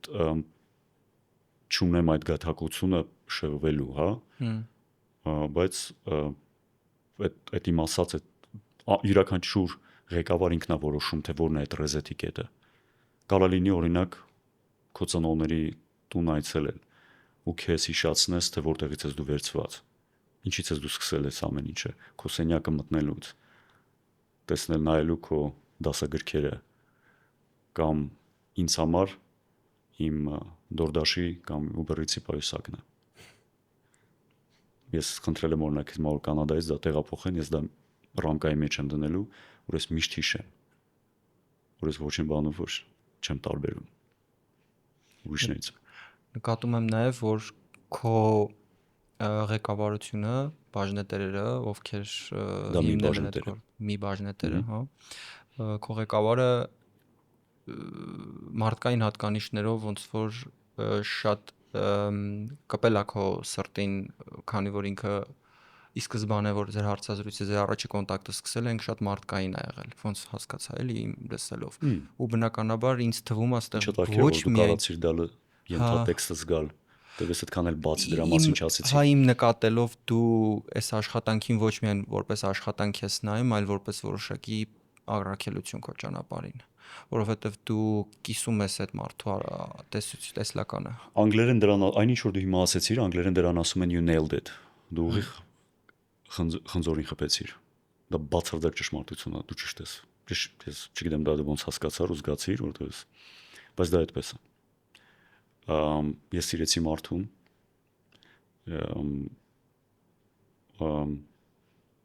ու նվիրվեցի այն երազանքին ու այն տեսլականին, որ ինքը ունի։ Իր մասին ես չէի ուզենա շատ խոսալ, որովհետև նախ ինքը դա չի սիրում շատ, բայց շատ հայրենասեր, իր թիմը շատ սիրող, կանգնած իր մարդկանց ու թիմի կողքը մարդ է, ու միցես ամեն օր ես սովորում եմ։ Ու եթե բոլոր գոնե իմ ինտերակցիաները, որ ես իր հետ ունենում եմ, ես ինչ-որ բան իրենց վերցնում։ Իսկ ինձ որպես երիտասարդ ղեկավար դա շատ կարևոր է։ Դե ես դեռ համարում եմ, որ ես աճում եմ որպես պրոֆեսիոնալ մենեջեր։ Ինչպես բոլոր նորմալ մարդիկ, բոլորս էլ ժամանակ առ ժամանակ ունենում ենք մոտիվացիայի հետ խնդիրներ։ Եվ դա նորմալ է, քանի որ շատերս սխալ ենք պատկերացնում, թե ինչ է իրականում մոտիվացիան, եւ հենց այդ պատճառով էլ ես գրել եմ գրողի տարած մոտիվացիա գիրքը։ Գիրքը չի պատմում սովորական մանտրաներ այն մասին, թե պետք է բոլորը ձգտեն առաջ գնալ եւ հասնեն մեծ բարձունքների, որովհետեւ դա է կյանքի իմաստը։ Գիրքն այն մասին է, թե ինչպես ձևակերպել մոտիվացիան եւ դարձնել այն բանաձև ձեր կյանքում, որը կախված չի լինի ոգևորությունից, լավ տրամադրությունից կամ այլ կողմնակի հանգամանքներից։ Գրքում նկարագրված են գիտական փորձեր եւ ուսումնասիրություններ այն մասին, թե ինչպես է մարդկանց մոտ առաջանում մոտիվացիան, եւ այս գիրքը կարելի է համարել առաջին գիրքը, որը գրվել է հենց մոտիվացիայի մասին։ Եթե բնակվում եք արտասահմանում, գիրքը կարող եք ձեռք բերել անկյունում նշված QR կոդով անցնելով Bookinist-ի կայք։ Եթե դեռ վերջնականապես չեք կորցրել մոտիվացիան ու կարող եք տանից դուրս գալ ու գնալ գրախանութ, ապա գիրքը կարող եք ձեռք բերել Bookinist գրախանութների ցանցից եւ մնացած բոլոր այլ գրախանութներից։ Գիրքը ձեռք բերելով դուք նաեւ կաջակցեք այս ոդքասթին, որպեսզի այն լինի մշտական եւ որակյալ։ Շնորհակալություն։ Անցում անենք արդեն տնտեսական հարցերին, այս թեմայով էլ շատ հետաքրքիր հարցեր եմ պատրաստել։ Առաջին հարցս կուզեմ սկսել քո ներկա աշխատանքից։ Հիմա Հայաստանում տեղի են ունենում ԵԱՏՄ-ի հետ կապված ոչ հաճելի process-ներ եւ հիշում եմ քո զրույցներից մեկում դու ասում էիր, որ Velar Group-ի ստրատեգիայում ԵԱՏՄ-ն շատ կարևոր ստրատեգիական շուկա է։ Արդյոք հիմա խնդիրներ չկան այս մասով, որ Հայաստանում նման process-ներ են սկսում ԵԱՏՄ-ից կամ սառեցնելու կամ դուրս գալու ուղղությամբ։ Ուրեմն անհանգստություն իհարկե կա եւ մենք չենք տարբերվում այլ տնտեսվարողներից Հայաստանում, ում համար ԵԱՏՄ-ի շուկան ինքը կարևոր նշանակություն ունի։ Մի հատ պարզ պատճառը, որտեղ մենք այդ համակարգի մաս ենք կազմում, հա։ Բայց մի բան, որ ես սովորել եմ ու ես անում եմ, ես վստահում եմ պետական ինստիտուտներին։ Ես վստահում եմ իշխանություններին։ Պետական ինստիտուտը եւ իշխանությունը ինքը վարում է թե արտաքին քաղաքականությունը, թե ներքին քաղաքականությունը, կառավարությունը, հա։ Եվ դու պետք է դրան վստահես։ Ես չի ուզենա հիմա գնալ ավելի շատ քաղաքականության մասին չի ուզենա խոսալ։ Ես կպատասխանեմ, որ անհանգստությունը կա։ Ես չեմ կարծում, որ մոտակա կարճաժամկետ պերիոդում Հայաստանը դուրս կգա այդ համակարգից, իմ կարծիքով կառավարության ղեկավարը վարչապետը դրա մասին հստակ ասել է, որ նման մտադրություններ գոնե այս պահին չկան։ Ընդհակառակը մեսեջը մեկն է եղել, որ մենք եւ կառավարությունը եւ պետությունը փորձում է մաքսիմալ ուտիլիզացնել կամ օգտագործել պոտենցիալը համակարգի, որը հավանաբար ճշգրտումների կարիք ունի։ Հիմա կա լարվածություն, ակնհայտ է, բայց ես ինքս օպտիմիստ եմ։ Ես կարծում եմ, որ դա որոշ ժամանակ անց կհարթվի, սահմանները այն ապրանքների համար, որոնք որ այս պահին փակ են Հայաստանից արտահանում դեպի ԵԱՏՄ, իրանք նորից կվերաբացվեն, բայց ամենակարևորը, կարևորներից մեկը, ասած ես որ հենց խոսում էի գյուղատնտեսության ոլորտում մի հատ մասնագետի հետ, ինքը շատ ուրախ էր այս փոփոխությունը, ինչի, որովհետև ասում էր, անկախ նրանից թե ոնց է զարգանալու ԵԱՏՄ-ի հետ process-ը, եթե օրինակ կա մեսեջ, որ պատրաստվեք եվրոպական շուկա դուրս գալու, այդ պատրաստվելը ինքնին ներքին շուկայի համար շատ մեծ ստիմուլ է եւ ինքը բերելու է ֆունդամենտալ փոփոխությունների, կարդինալի փոփոխությունների։ Սկսած, օրինակ, եթե մենք ուզում ենք գյուղատնտեսական մթերքներ արտահանել Եվրոպա, այն քիմիկատները, որը Հայաստանի գյուղատնտեսը օգտագործում է, մոտավորապես 60-ից կամ 70 այդ մասնագետի կարծիքով, ես մասնագետ չեմ, վստահում եմ, 70% արգելված է Եվրոպայում, որովհետև իրանք կոնցերոգեն նյութեր են իրանց մեջ պարունակում, եւ մենք դա ամեն օր ուտում ենք բանջարեղենների մրգերի տեսքով։ Մենք իրանք ստիպված են լինելու հրաժարվել դրանից եւ օգտագործել Եվրոմիության տարածքում թույլատրելի քիմիկատների օգտագործմանը կամ ընդհանրապես չօգտագործել, որտեղ որ դա հնարավոր է։ Լավ է, իհարկե լավ։ Օգտվելու ենք մենք դրանից, իհարկե օգտվելու ենք։ A, B. Դա կբերի մրցակցությունը միշտ լավ է, քան իր բացակայությունը։ Անկախ նրանից ինձ որպես յուրաքանչյուր ընկերության ղեկավար կամ ոլորտի դոմինանտ ղեկավարի համար, հա, լավ է վայելել այդ դոմինանտությունը, որ ու դու հանգիստ ես, դու չունես մրցակցություն, բայց դա բերում է վաղ թե ուշ ստագնացիայի կամ դիստրոֆիայի, մկանային դիստրոֆիայի դու քո որպես բիզնեսի։ Իսկ երբ որ դու գիտես, որ օրինակ մեր շոկոլադի գործարանի համար ասեմ, հա, պայմանական ասենք, որ կարճաժամկետ մենք շուտով էսա բացվելու ենք, տալու ենք մեր առաջի արտադրանքը եւ օբյեկտիվ պատճառներից ելնելով դեռ չեն կարողանում արտահանել ԵԱՏՄ։ Պարզ է, չէ, որ ես պիտի շատ արագ հիմիկվանից արդեն պատրաստենք, ինչը մենք անում ենք եվրոպական շուկայի համար, եվրոպական ստանդարտներին համապատասխան պրոդուկտի տալու, ներքին նորմատիվային ակտերի մշակում, կյանքի կոչելու եւ դնելու պրոցեսներ դնելու գործարանում, որպեսզի քո ապրանքը ընդունվի եվրոպական շուկայում։ Լավ է, անկասկած լավ է։ Երբ որ կբացվի, նորից կվերաբացվի ԵԱՏՄ-ի շոկը, ինչի մեջ ես ինքս կասկած չունեմ, որ դա լինելու է։ Դու արդեն ավելի լավ պրոդուկտով դուրս ես գալու նույն ԵԱՏՄ շուկա։ Իսկ Եվրոպայում արդեն գոնե կլինես մրցակցային։ Յուրաքանչյուր ապրանք, որ արտադրվում է Հայաստանում, ինքը պետքա դու նոր ես, հա, դու նույն եվրոպական շուկայի համար, նույն Ռուսաստանի համար, Ռուսաստանում իմ կարծիքով հայկական ապրանքներից, որոնք որ կարող ենք մտածել, ամենահայտնին դա երևի կոնյակն է, որ քիչ թե շատ միջին վիճակագրական ԵԱՏՄ-ի գնորդի համար ընկալելի է եւ Հայաստանի հետ ասոցացվում է։ Մի քիչ գյուղմթերքը, բայց դա էլ վերջի երևի 10-15 տարվա պատմության մասին է խոսքը գնում։ Դες այնպես չի, որ մենք օրինակ ԵԱՏՄ-ում ունենք հայկական պրոդուկտի բարձր ճանաչելիություն, այնտեղ էլ կա լիքը աշխատանք անելու դեռ կա, բայց որպեսզի քո ապրանքը գնվի, դու պետք է լինես լավը, այլ տարբերակ չունես։ Դու պետք է տարբերվես, բարձր որակ։ Հույսդ միշտ չպետք է դնես նրա վրա, որ քո հանդեպ կլինեն բարեկուտ, ներողամիտ, հա, կոմպլիմենտար ու առաջ կտանեն։ Արի իրար հետ մի հատ հիպոթետիկ մտածենք։ Հասկանում եմ, որ միգուցե կան նաև քաղաքական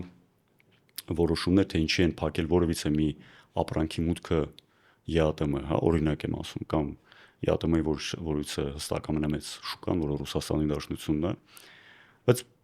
իմ կարծիքով կան ապրանքներ, որոնք որ օբյեկտիվորեն իրոք չեն համապատասխանում։ Պարզապես երկար ժամանակ միգուցե ԵԱՏՄ-ն փակել է դրա վրա աշկեր։ Հիմա այդ նույն գործ ձեռնարկատերը ինքը ստիպված է, անկախ նրանից դա պատճառը ԵԱՏՄ-ի նորից մտնելն է, թե եվրոպական շուկա, շատ արագ որակի վրա աշխատելն է։ Մենք այսինքն մեծ տնային աշխատանք պետք է անենք, որը չեն կարել երկար ժամանակ։ Կարճաժամկետում դա հիմա բացական էֆեկտը կլինի, բայց միջին ժամանակագրական պերսպեկտիվայում ինքը միայն դրական իմաստին է Հայաստան։ Գիտես ինչու եմ նաև այս հարցում մի քիչ մտավախություններով լցված։ Զուգահեռ էս ամենին աշխարհում մտեղի ունենում տեկտոնական շարժումներ տնտեսական եւ համաշխարհային դեմքեր, հիշում ես ոդքասթ ուղարկեցի, որը վերաբերում էր այդ թեմային, Ջերեմի Գրենթեմի, Ռեյ Դալիո, Մայքլ Բյուրի, որը կանխատեսել էր 2008-ի ճգնաժամը ու դրա վրա միլիարդավոր դոլարներ էր աշխատել, եւ էլի շատ դեմքեր, Նասիմ Թալեբը վերջերս իր բաներն էի կարդում, կանխատեսումներն էի կարդում, ավելի ճիշտ ինքս չի սիրում ասել կանխատեսումներ, ինքս սիրում ասել սև եւ սպիտակ կարապներ, ասում եմ, սև կարապը անիմաստ է փորձել գուշակել ինչ սև կարապա մեզ սպասվում, որովհետեւ դրանք տեխնիկապես հնարավոր չի դրանց գալը կանխատեսել, բայց կան սպիտակ կարապներ, որոնք մենք ուղղակի տեսնում ենք։ Սպիտակ կարապներից մեկը եւ ոչ միայն իր, այլ նաեւ ու բոլորը նույն բանից են խոսում, եւ ինքը եւ Դալիոն եւ Բյուրին բոլորը հիմա դնում են շուկայի դեմ, որ ամերիկյան տնտեսությունը հիմա կուտակել է ահռելի մեծ պարտք եւ ամբողջովին փող է տպում, որ ամբողջովին սպասարկի այդ պարտքը 35 տրիլիոն եթե չեմ սխալվում։ Մոտավորապես 40-ի շուրջ է։ Այո։ Պլյուս դրան շուկայում վերջին տարիներին աճած բոլոր ընկերությունները, գրեթե բոլոր ընկերությունները, որոնք էական մեծ աճ են գրանցել, դրանք այն ընկերություններն են, որոնք զբաղվել են արհեստական բանականության առաջխաղացմամբ այդ տեխնոլոգիաներով։ Եվ այս մեծ փուչիկը, որը ըստ, եթե չեմ սխալվում, Ջերեմի Գրենթհեմի սուպեր փուչիկ, ոչ թե ուղակի փուչիկ, շատ ավելի մեծ ու իր կանխատեսմամբ S&P 500-ը, եթե սկսեց ռեսեսիան, S&P 500-ը մոտ 80%-ով ընկնելու է։ Իր ասելով։ Կեսը կկորցնի արժեքի։ Այո, կեսից ավել նույնիսկ։ Այսինքն հիմա կա համաշխարհային նաև այսպիսի վտանգ տնտեսական։ Ինչ ես դու կարծում, արդյոք կա նման կանխատեսումները իրատեսական են, մենք ինչ որ մի բանի պետքա սպասենք եւ հայ տնտեսվարողները այս պայմաններում, երբ փորձում են այսպիսի փոփոխություններ տեղի ունենան նաև զուգահեռ մեր տնտեսական դաշտում, ոնց կտանեն դա։ Ու նախ իմ սկսեմ AI bubble-ի։ Ես չեմ կարող ինձ համարեմ էքսպերտ, ոլորտային էքսպերտ, բայց ինչին էր ինքը իմ կարծիքով ասում AI bubble, հա, դա այն ստոկերն են, որոնք գերագնահատված են։ Եվ իրանց հիմքում դրված է AI product, AI-ի հիման վրա կամ machine learning ML-ի հիման վրա product։ Եվ investment fund-երը, private fund-երը կամ pension fund-երը իրանք մեծ քանակով ներարկում են գումարներ AI backed product-ների մեջ, ստոկերի մեջ, հա։ Եվ կա կարծիք, որ այդ ստոկերը սկսում են, քանի որ կա demand, ստեղծում պահանջարկ այդ ստոկերը, իրանք սկսում են արժեքը իրանց մեծանալ։ Եվ ընդ կա գործակից արժեք եւ մեկ ակցիայի վրա եկամուտը ինչքան է իրականում գեներացնում այդ ընկերությունը, հա, շահույթ մեկ ակցիայի վրա եւ ինչքան է իր գինը։ Հիմա պլյուս մինուս շուկայում այդ գործակիցները 15-ից մինչև 30 են, 35 են, որը հավանաբար մեծ է։ Դուս այդ դելտան մեծ է, շուկայական քո արժեքը այն է, ինչքան դու գեներացնում ես հավելյալ արդյունք։ Դու շահութաբերությունը, որը դու թողնում ես քո ներդրողներին եւ բաժնետերերին։ Հետևաբար, եթե մենք գնում ենք այդ գործակցի տրամաբանությամբ, այո, հավանաբար կա bubble։ Եթե կա bubble, ուրճեցված է, վաղ թե ուշ այդ adjustment-ը շուկայում ինքը տեղի է ունենալու։ Այդ adjustment-ը երբ որ տեղի ունենա, ինչպիսի էֆեկտ կունենա տնտեսության վրա, դժվար է մի քիչ կանխատեսել։ Ինձ գոնե դժվար է կանխատեսել։ Ինչի մասին է AI-ը։ AI-ը հիմնականում դա մեր պես ընկերությունների, մեր գործարանը ունի օրինակ 16-17 հոսքագծեր կամ հոսքագծի ինչ-որ էլեմենտներ, որոնց մեջ կա AI։ Այսինքն համակարգն է որոշումներ կայացնելու ինչ որ data point-երից, data է հավաքելու եւ որոշում է կայացնելու թե ինչ անել, հա, երբ որ արտադրությունը ընթացքի մեջ է։ Վերջնական արդյունքում AI-ը դա այդ էֆեկտիվության մասին է։ То есть եթե դու ներդնում ես AI համակարգ որևիցե մի process-ի մեջ, դու ակնկալում ես, որ այդ process-ը ավելի էֆեկտիվ կլինի։ Էֆեկտիվ ինչա, խնայողություն, ծախսային խնայողություն։ Հիմա եթե դա չբերեց բավարար խնայողություն, հետեւաբար investment-ը, ներդրումը AI-ի մեջ ինքը արդարացված չի լինելու։ Եվ հիմա էլ են, ես որ հետևում եմ, Միացյալ Նահանգներում ինչա տեղի ունենում, օրինակ այս նորությունների մեջ են տեսնում, որ հետ են կանչում մասնագետների, որ իրանցից ազատվել էին։ Layoff-էր հանել էին, չգիտեմ, 1000 կամ 1000-ից ավել մի քանի հազար աշխատողներ, Oracle-ը։ Մեկ էլ հետ է կանչում, ինքը հասկանում է, որ AI-ը դեռ այն մակարդակի չի, գոնե այս պահին, որ կարողանա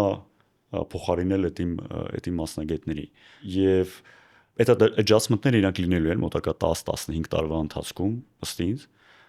եւ equilibrium-ը, то есть այն կետը, որ հավասարակշռությունը ձեռք բերվի, երբ որ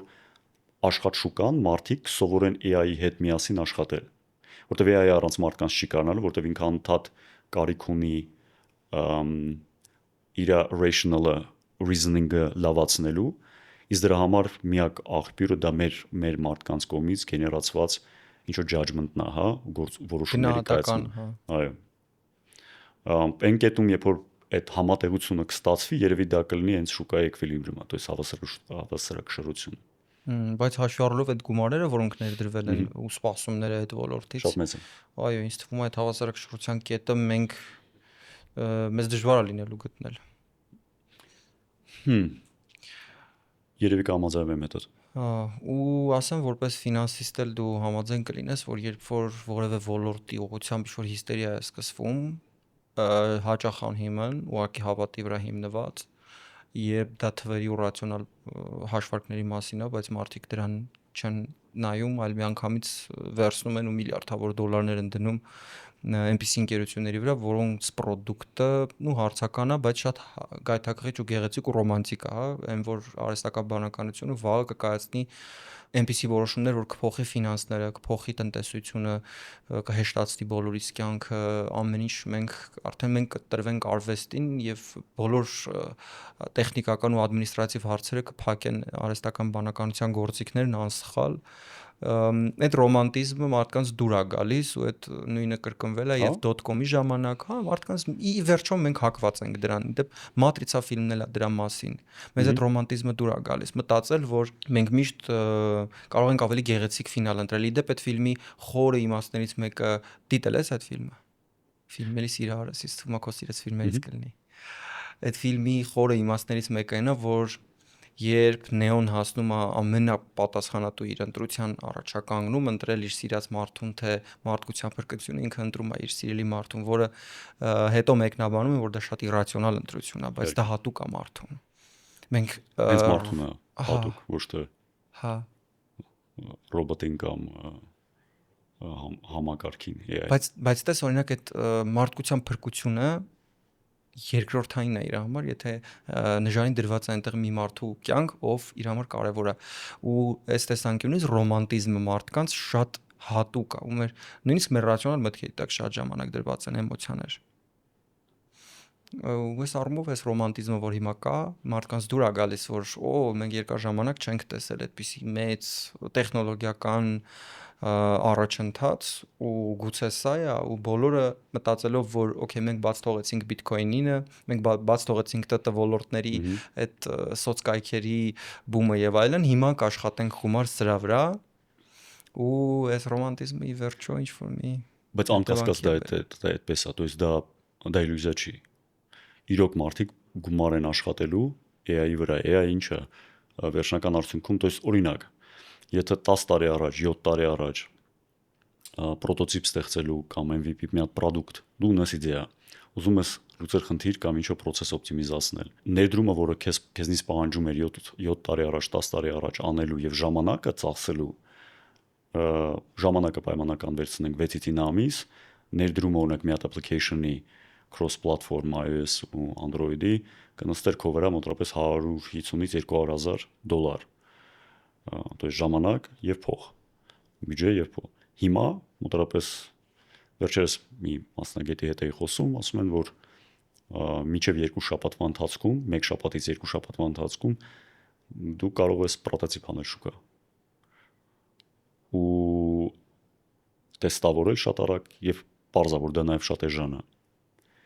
Ու դու առօրյա խնդիր ես կարողանում դրանով լուծել, ավտոմատացնել process ու աշխատել դրա մեջ գումար։ То есть մենք պետք է սովորենք դա մեր համար օգտագործել, թե ոնց կարող ես օգտագործել։ Ինչի են մարդկանց հիմա դա, ինչի է մարդկանց դա հիմա դուր գալու, դու ասացիր որ դուր է գալ, իրանց դա այդ ռոմանտիզմը եւ այլն։ Իրականում որ հարցնես, օրինակ back office-ի աշխատողներին, ովքեր որ նստած են բանկում, զբաղվում են consulting-ով, չգիտեմ, Big Four-ում են աշխատում կամ մեկ այլ խորհրդատվական ընկերությունում։ Ու երբ որ իրանք հիմա սկսել են իրանց առօրյա կյանքում օգտագործել AI, դա շատ հեշտացրել է իրանց գործը։ Իրանք եթե ժամանակին ինչ որ task-ի վրա ծախսում են X ժամանակ, հիմա այդ X-ը իմ կարծիքով կրճատվել է մոտավորապես 60-70%։ Չգիտեմ, content ստեղծելը, էլեմենտար բան ասեմ, պայմանագիր ստեղծելու համար կարող է արդեն լինեն кейսեր կամ դեպքեր, որ քեզ իրավաբանի խորհրդատվությունը պետք չի։ AI-ը քո համար գեներացնում է պայմանագիր։ Վստահության հարց է ուղղակի, էլի։ Հա, բայց այդ վստահությունը շատ արագ զարգանում է, որտեվ AI-ն էլ է սովորում, ինքը ավելի խելացի է դառնում։ Եվ նաև դու էլ ես սովորում իր այդ աշխատել։ Բերեմ ին վրա օրինակ։ Ես վերջերս Կանադայում երկու հատ кейս եմ ունեցել, որ ձեռք եմ բերել թանկ մի հատ իր եւ ուզում եի վերադարձնել, որտեվ ջարդվեց, պետք է վերադարձնեի մատակարարը դա Costco-ն էր, ամենախոշոր ցանցերից մեկը Հյուսիսային Ամերիկայում։ Հրաժարվեցին առաջի իմ զանգով, то есть իմ human interaction-ով հրաժարվեցին, ես միացրեցի AI։ Ես ասացի, ես ունեմ այսպիսի case, տվեցի իրեն ինչ-որ data բաներ, ինֆորմացիա իմ իրավիճակի վերաբերյալ, ասի խնդրում եմ պատրաստի իմ համար նամակ, որ SSS հարցերը իմ համար լուծի։ Ինքը պատրաստեց, ասեց քայլերով ինձ ասեց. դու այս լոկացիայում ես, օրինակ գտնում ես Մոնրեալում, Quebec-ում, այս օրենքներն են, սա էս նամակն է, սա իրանց էս կոպիաները ուղարկում ես նամակի, զուգահեռ պետք է զանգես SSS մարդկանց, անես այս գործողությունները։ Մոտավորապես 1 շաբաթվա ընթացքում հարցը միանգամից լուծվեց։ Ես հույս ունեի, որ իրանք replace կանեն կամ մասնակիորեն կհատուցեն ինչ-որ մի բան, բայց ես 100%-անոց փոխհատուցում եմ ստացել։ Իրանք վախեցան, որովհետև տեսան ինչ-որ իրավական լեզու, շատ արագ դուրս եկան headquarter-ից իրանց Միացյալ Նահանգների, խաց այս Կանադայի հաճախորդ է իրանց համար։ Եվ մեկ այլ նորից նման case ունեմ, то есть օգտագործում ես եւ քո գիտելիքը բավարար չի։ Ինքը քեզ օգնում է։ Չգիտեմ, հասարակ մարդկանց կյանքում էական շատ մեծ բան չի փոխել։ Եթե մենք հայկական օրինակով նայենք, փորձենք մեր տեղական օրինակին նայենք, մարզերում մենք նախորդ ոդքասթի ժամանակ էլ զրուցում էինք, որ մարդիկ անգամ Mail.ru-ից Gmail-ի դեռ չեն անցել եւ իրենց վրա այդ տնտեսական էֆեկտը փաստացի չկա եւ շատ երկար ժամանակ դեռ չի լինի արհեստական բանականությունից։ Միակ տնտեսական էֆեկտը, որ իրենց վրա երևում է, դա իրենց աշխատանքից հեռացնում են կամ այլևս իրենք պահանջարկ չունեն։ Իրենք շատ դժվար են գտնում աշխատանք։ Պայմանական մարզից ով կարող էր 6 ամսում սովորել կոդավորել, ծրագիր գրել, հիմա vibe coding-ով այդ մարդիկ իրանք տանը չեն կարա product ստեղծեն։ Ծրագրավորողների մալ ուժ խնդիր ունեն։ Իրանք արժեշղթայի մեջ մտնելու խնդրեմ ունեն եւ իսկ ընկերությունները արդեն փոխարինում են իրենց որոշ ֆունկցիաներ, որոնք ջունիորը առաջ կարար գար աներ, հիմա դա պետք չի, հաշվետարի աշխատանքն է դուրս գալիս արանքից եւ այլն, այսինքն նրանք ովքեր որ հարմարված են շուկայում կան, իրենց գործը հեշտանում է։ Իրանց գործը ավելի կոմֆորտ է դառնում, ավելի արագ է դառնում, բայց նրանք ովքեր շուկայում չեն ու դեռ նոր պիտի մտնեն, այ իրանց համար է մեծ խնդրեմը։ Օրինակ ամերիկացիները շատ հետաքրքիր օրինակ ունեն, որ Բանգլադեշում օրինակ տեքստիլ ուղղությունը շատ մեծ ուղղություն է։ Եթե մենք կարողացանք այդ process-ները ավտոմատացնել ու այդ մեծ թվով մարդիկ արդեն անհրաժեշտ չեղան, այդ էժան աշխատուժը թեկուզ մրցակցության մեջ ընկերությունները փորձելու են դա անել միանշանակ։ Երբ որ դարձան անպետք այս մարդիկ, այս անպետք մարդկանց մեծ խավը, որը ձևավորվելու է, մենք չգիտենք ոնց ենք վերապատրաստելու, ուր ենք վերապատրաստելու այդ քանակի մարդու, որովհետև եթե խոսում ենք հայկական մասշտաբով կամ Եվրոպայի մասշտաբով կամ ԱՊՀ մասշտաբով, գուցե այդքան մեծ ինչ-որ խնդրեմ չկա, բայց երբ համաշխարհային մասշտաբով ենք նայում, Հնդկաստան, Պակիստան, պետություններ հսկայական միլիոնավոր մարդիկ, որոնք աշխատում են բացառապես նրա հաշվին, որ դեռ մենք կարիք ունենք դրա, բայց այս շրջանում այդ մարդկանց այդ մեծ քանակով վերապատրաստելը կարող է անհնար ժանրից լինի ու լրիվ նոր կատեգորիաներ կարող են առաջանալ խավերի։ Ահա, դու ճիշտ ես։ Օրինակ արևմուտքը նախ այդ մարդիկ, որ զրկվել են աշխատանքից, то есть դա process-ի մասը է, չէ՞։ То есть իրենք դժգոհ են լինելու, որ կորցնում են աշխատանք, եւ այդ անհանգստությունը օրինակ քաղաքական էլիտաները գոնե արևմուտքում ինչ որ ես տեսնում եմ, իրանք դա կանխատեսում են ու դա անհանգստացնող ֆակտոր է։ Լուծումներից մեկը, որ իրանք գտնում են, որտեղ իրանք դեռ դրան լուծում չունեն, այնքան արագ է զարգանում, որ պետությունը չի հասցնում հասկանալ, թե ինչա լինելու գնահատել էֆեկտը։ Ճիշտ է, կան էստիմեյտներ, հա, օրինակ կկորցնենք 200,000 աշխատատեղ մոտակա 5 տարում, բայց դա շատ մոտավոր էստիմեյտ է ինչքան որ ես եմ պատկերացնում, որտեղ այնտեղ նույնիսկ էքսպոնենցիալ չի էլի զարգանում եւ սովորում AI-ը, իր մուլտիպլիկատիվ էֆեկտը ինքը շատ ավելի կարա մեծ լինի։ Ու օրինակ իրանք որ ժամանակ շահեն քաղաքական էլիտաները, Կանադան օրինակ ինչ որոշեց, իրանք ու դա քննարկման մեջ է, Իրանք ասում են լավ, քանի որ AI-ը բերելու է էֆեկտիվություն եւ պետությունը սկսելու է ավելի շատ եկամուտներ ստանալ, որտեղ շահույթները սկսելու են մեծանալ կորպորացիաների եւ ընկերությունների, հետեւաբար շահութահարկը կամ իրանց մոտ դա corporate tax-ն է, ավելի մեծ քանակով է սկսելու գալ մեր բյուջե, մենք պետք է այդ բյուջեից հասարակությանը ով տուժվել է, Սոցիալական։ այո, մենք իրանց պետք է այդ եկամուտից կիսվենք,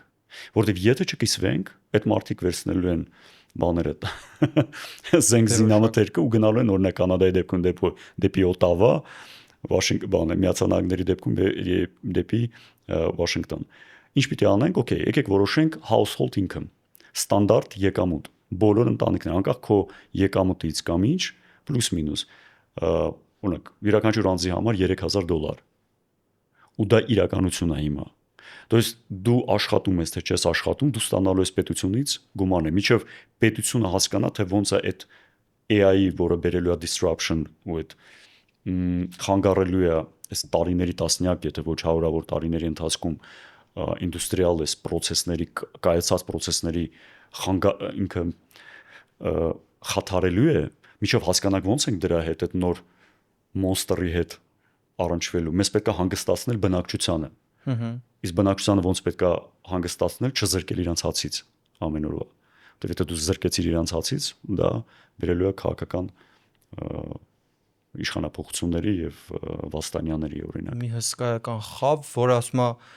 իդեպ Հարարին էլ իր գրքում Nexus-ում նկարագրում է այդ խավը ոչ թե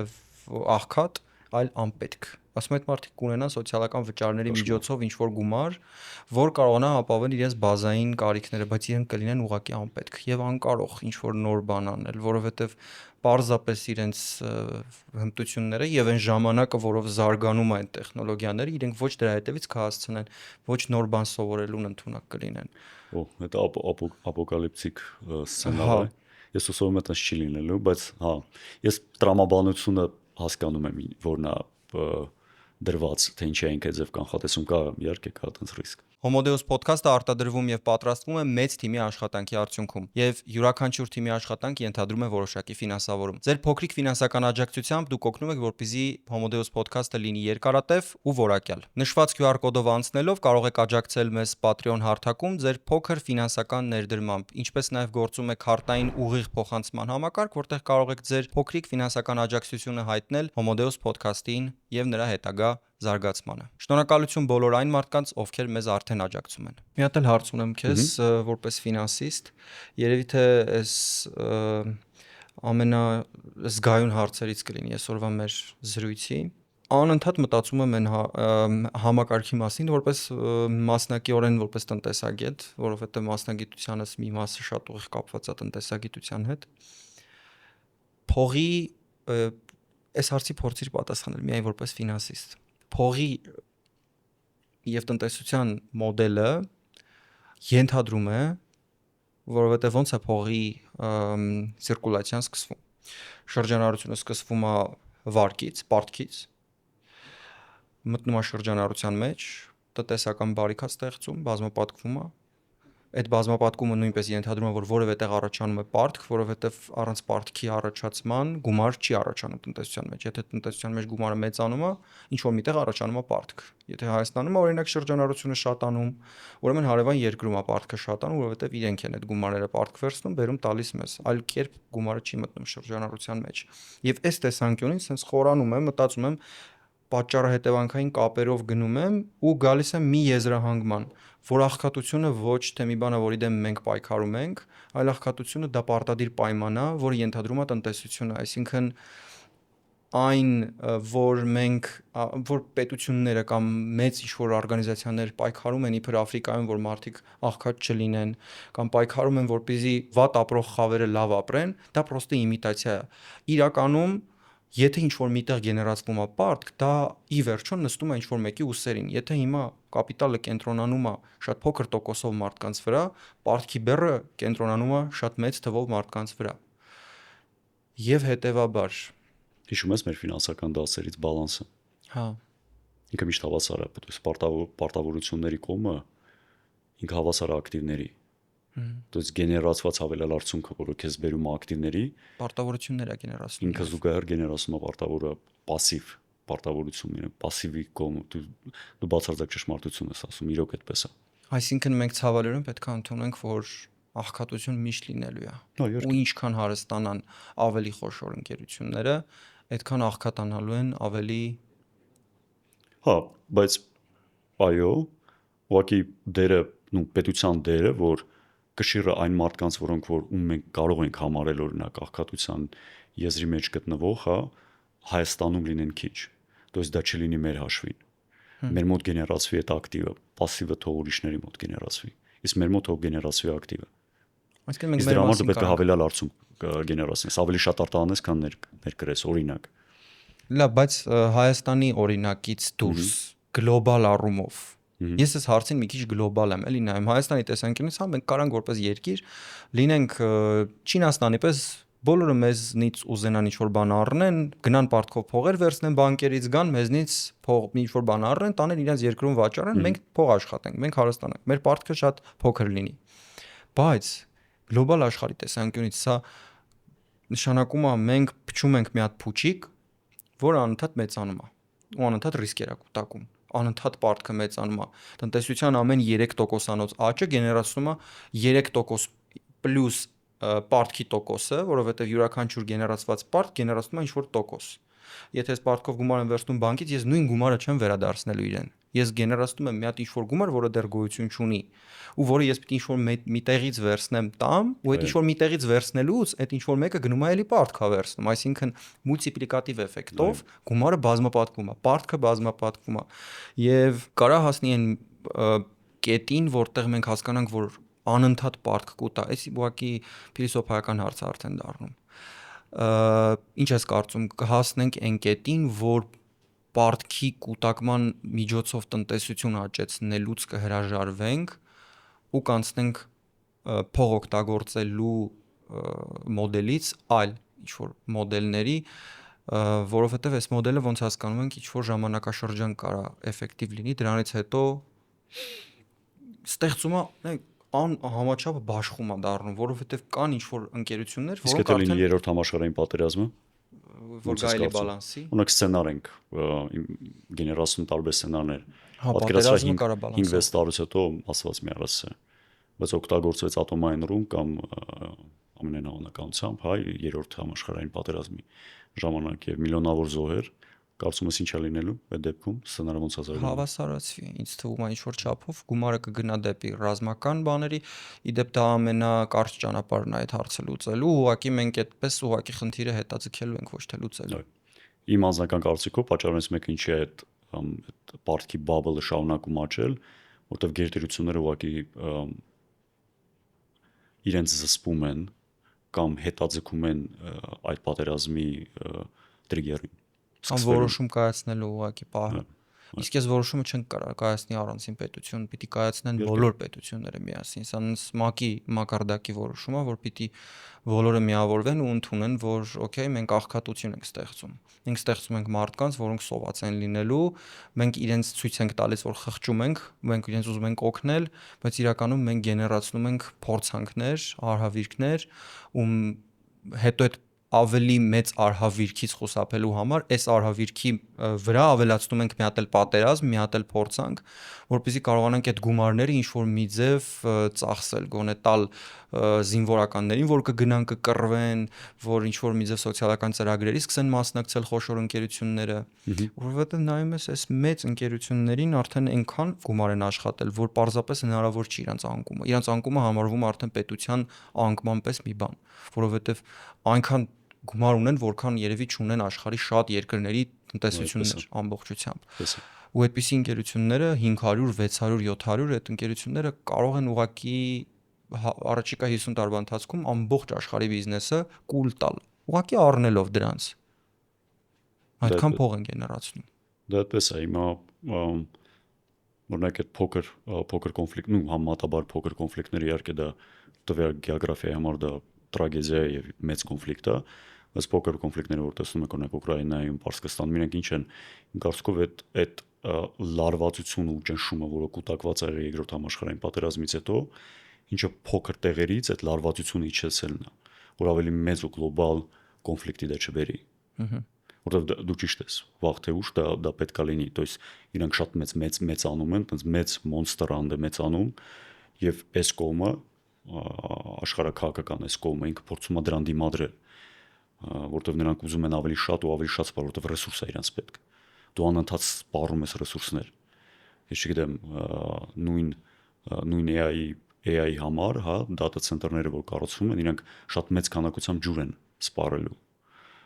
Նույն Միացյալ Նահանգներում այդ խնդիրը կա, այնտեղ կան նահանգներ, որոնք որ բողոքներ են սկսել։ Ասում են ինչ է կատարվելու այդ ջուրը միլիոնավոր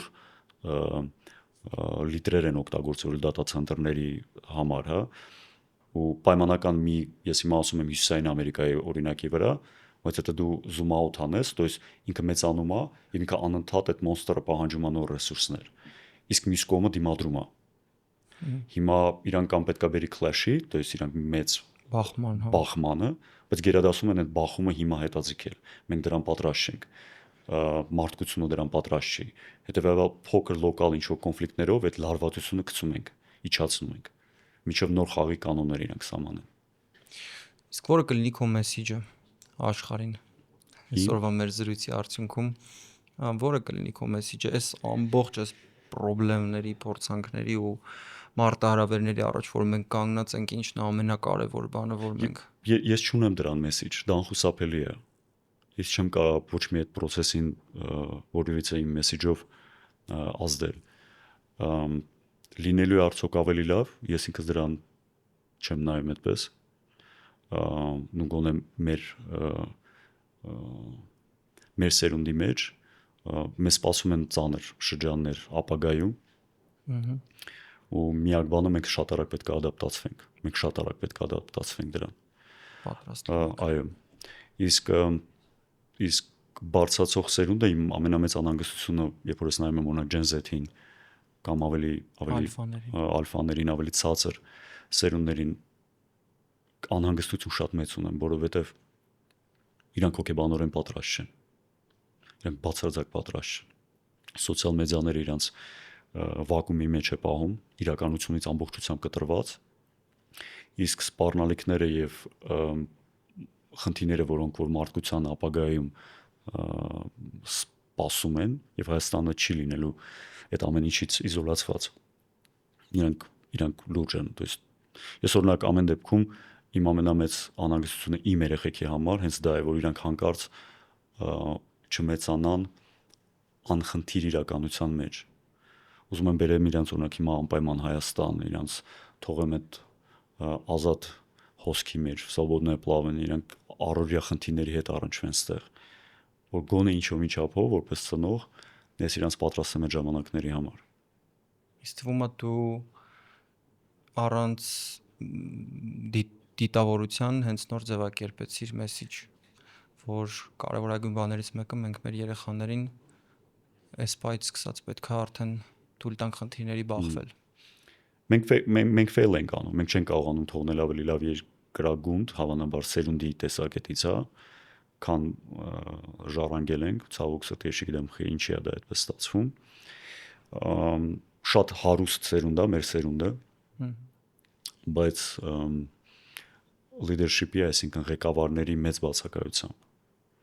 Իրանք հարուստ են, բայց իրանք ղեկավար չեն, դա մեծ խնդիր է լինելու։ Դու պետք է ունենաս ղեկավարներ, որ կարողանան իրանց հետևից տանեն մարդկանց, կարողանան իդեան վաճառեն եւ բոցավառեն մարդկանց իդեաներով։ Շնորհակալություն Արշավիր ջան, շատ հետաքրքիր, բովանդակալի ու բազմազան զրույցի համար։ Ես եմ շնորհակալ հրավերքի համար։ Ինձ շատ հետաքրքիր էր։ Դու սա իմ առաջի ոդքասթն էր։ Ես դեռ չսկսելուց ես դա ասեցի քեզ ու մեծ հաճույք ստացա։ Շնորհակալ եմ։ Գերազանց բացում էր։ Շնորհակալություն։ Գնացինք։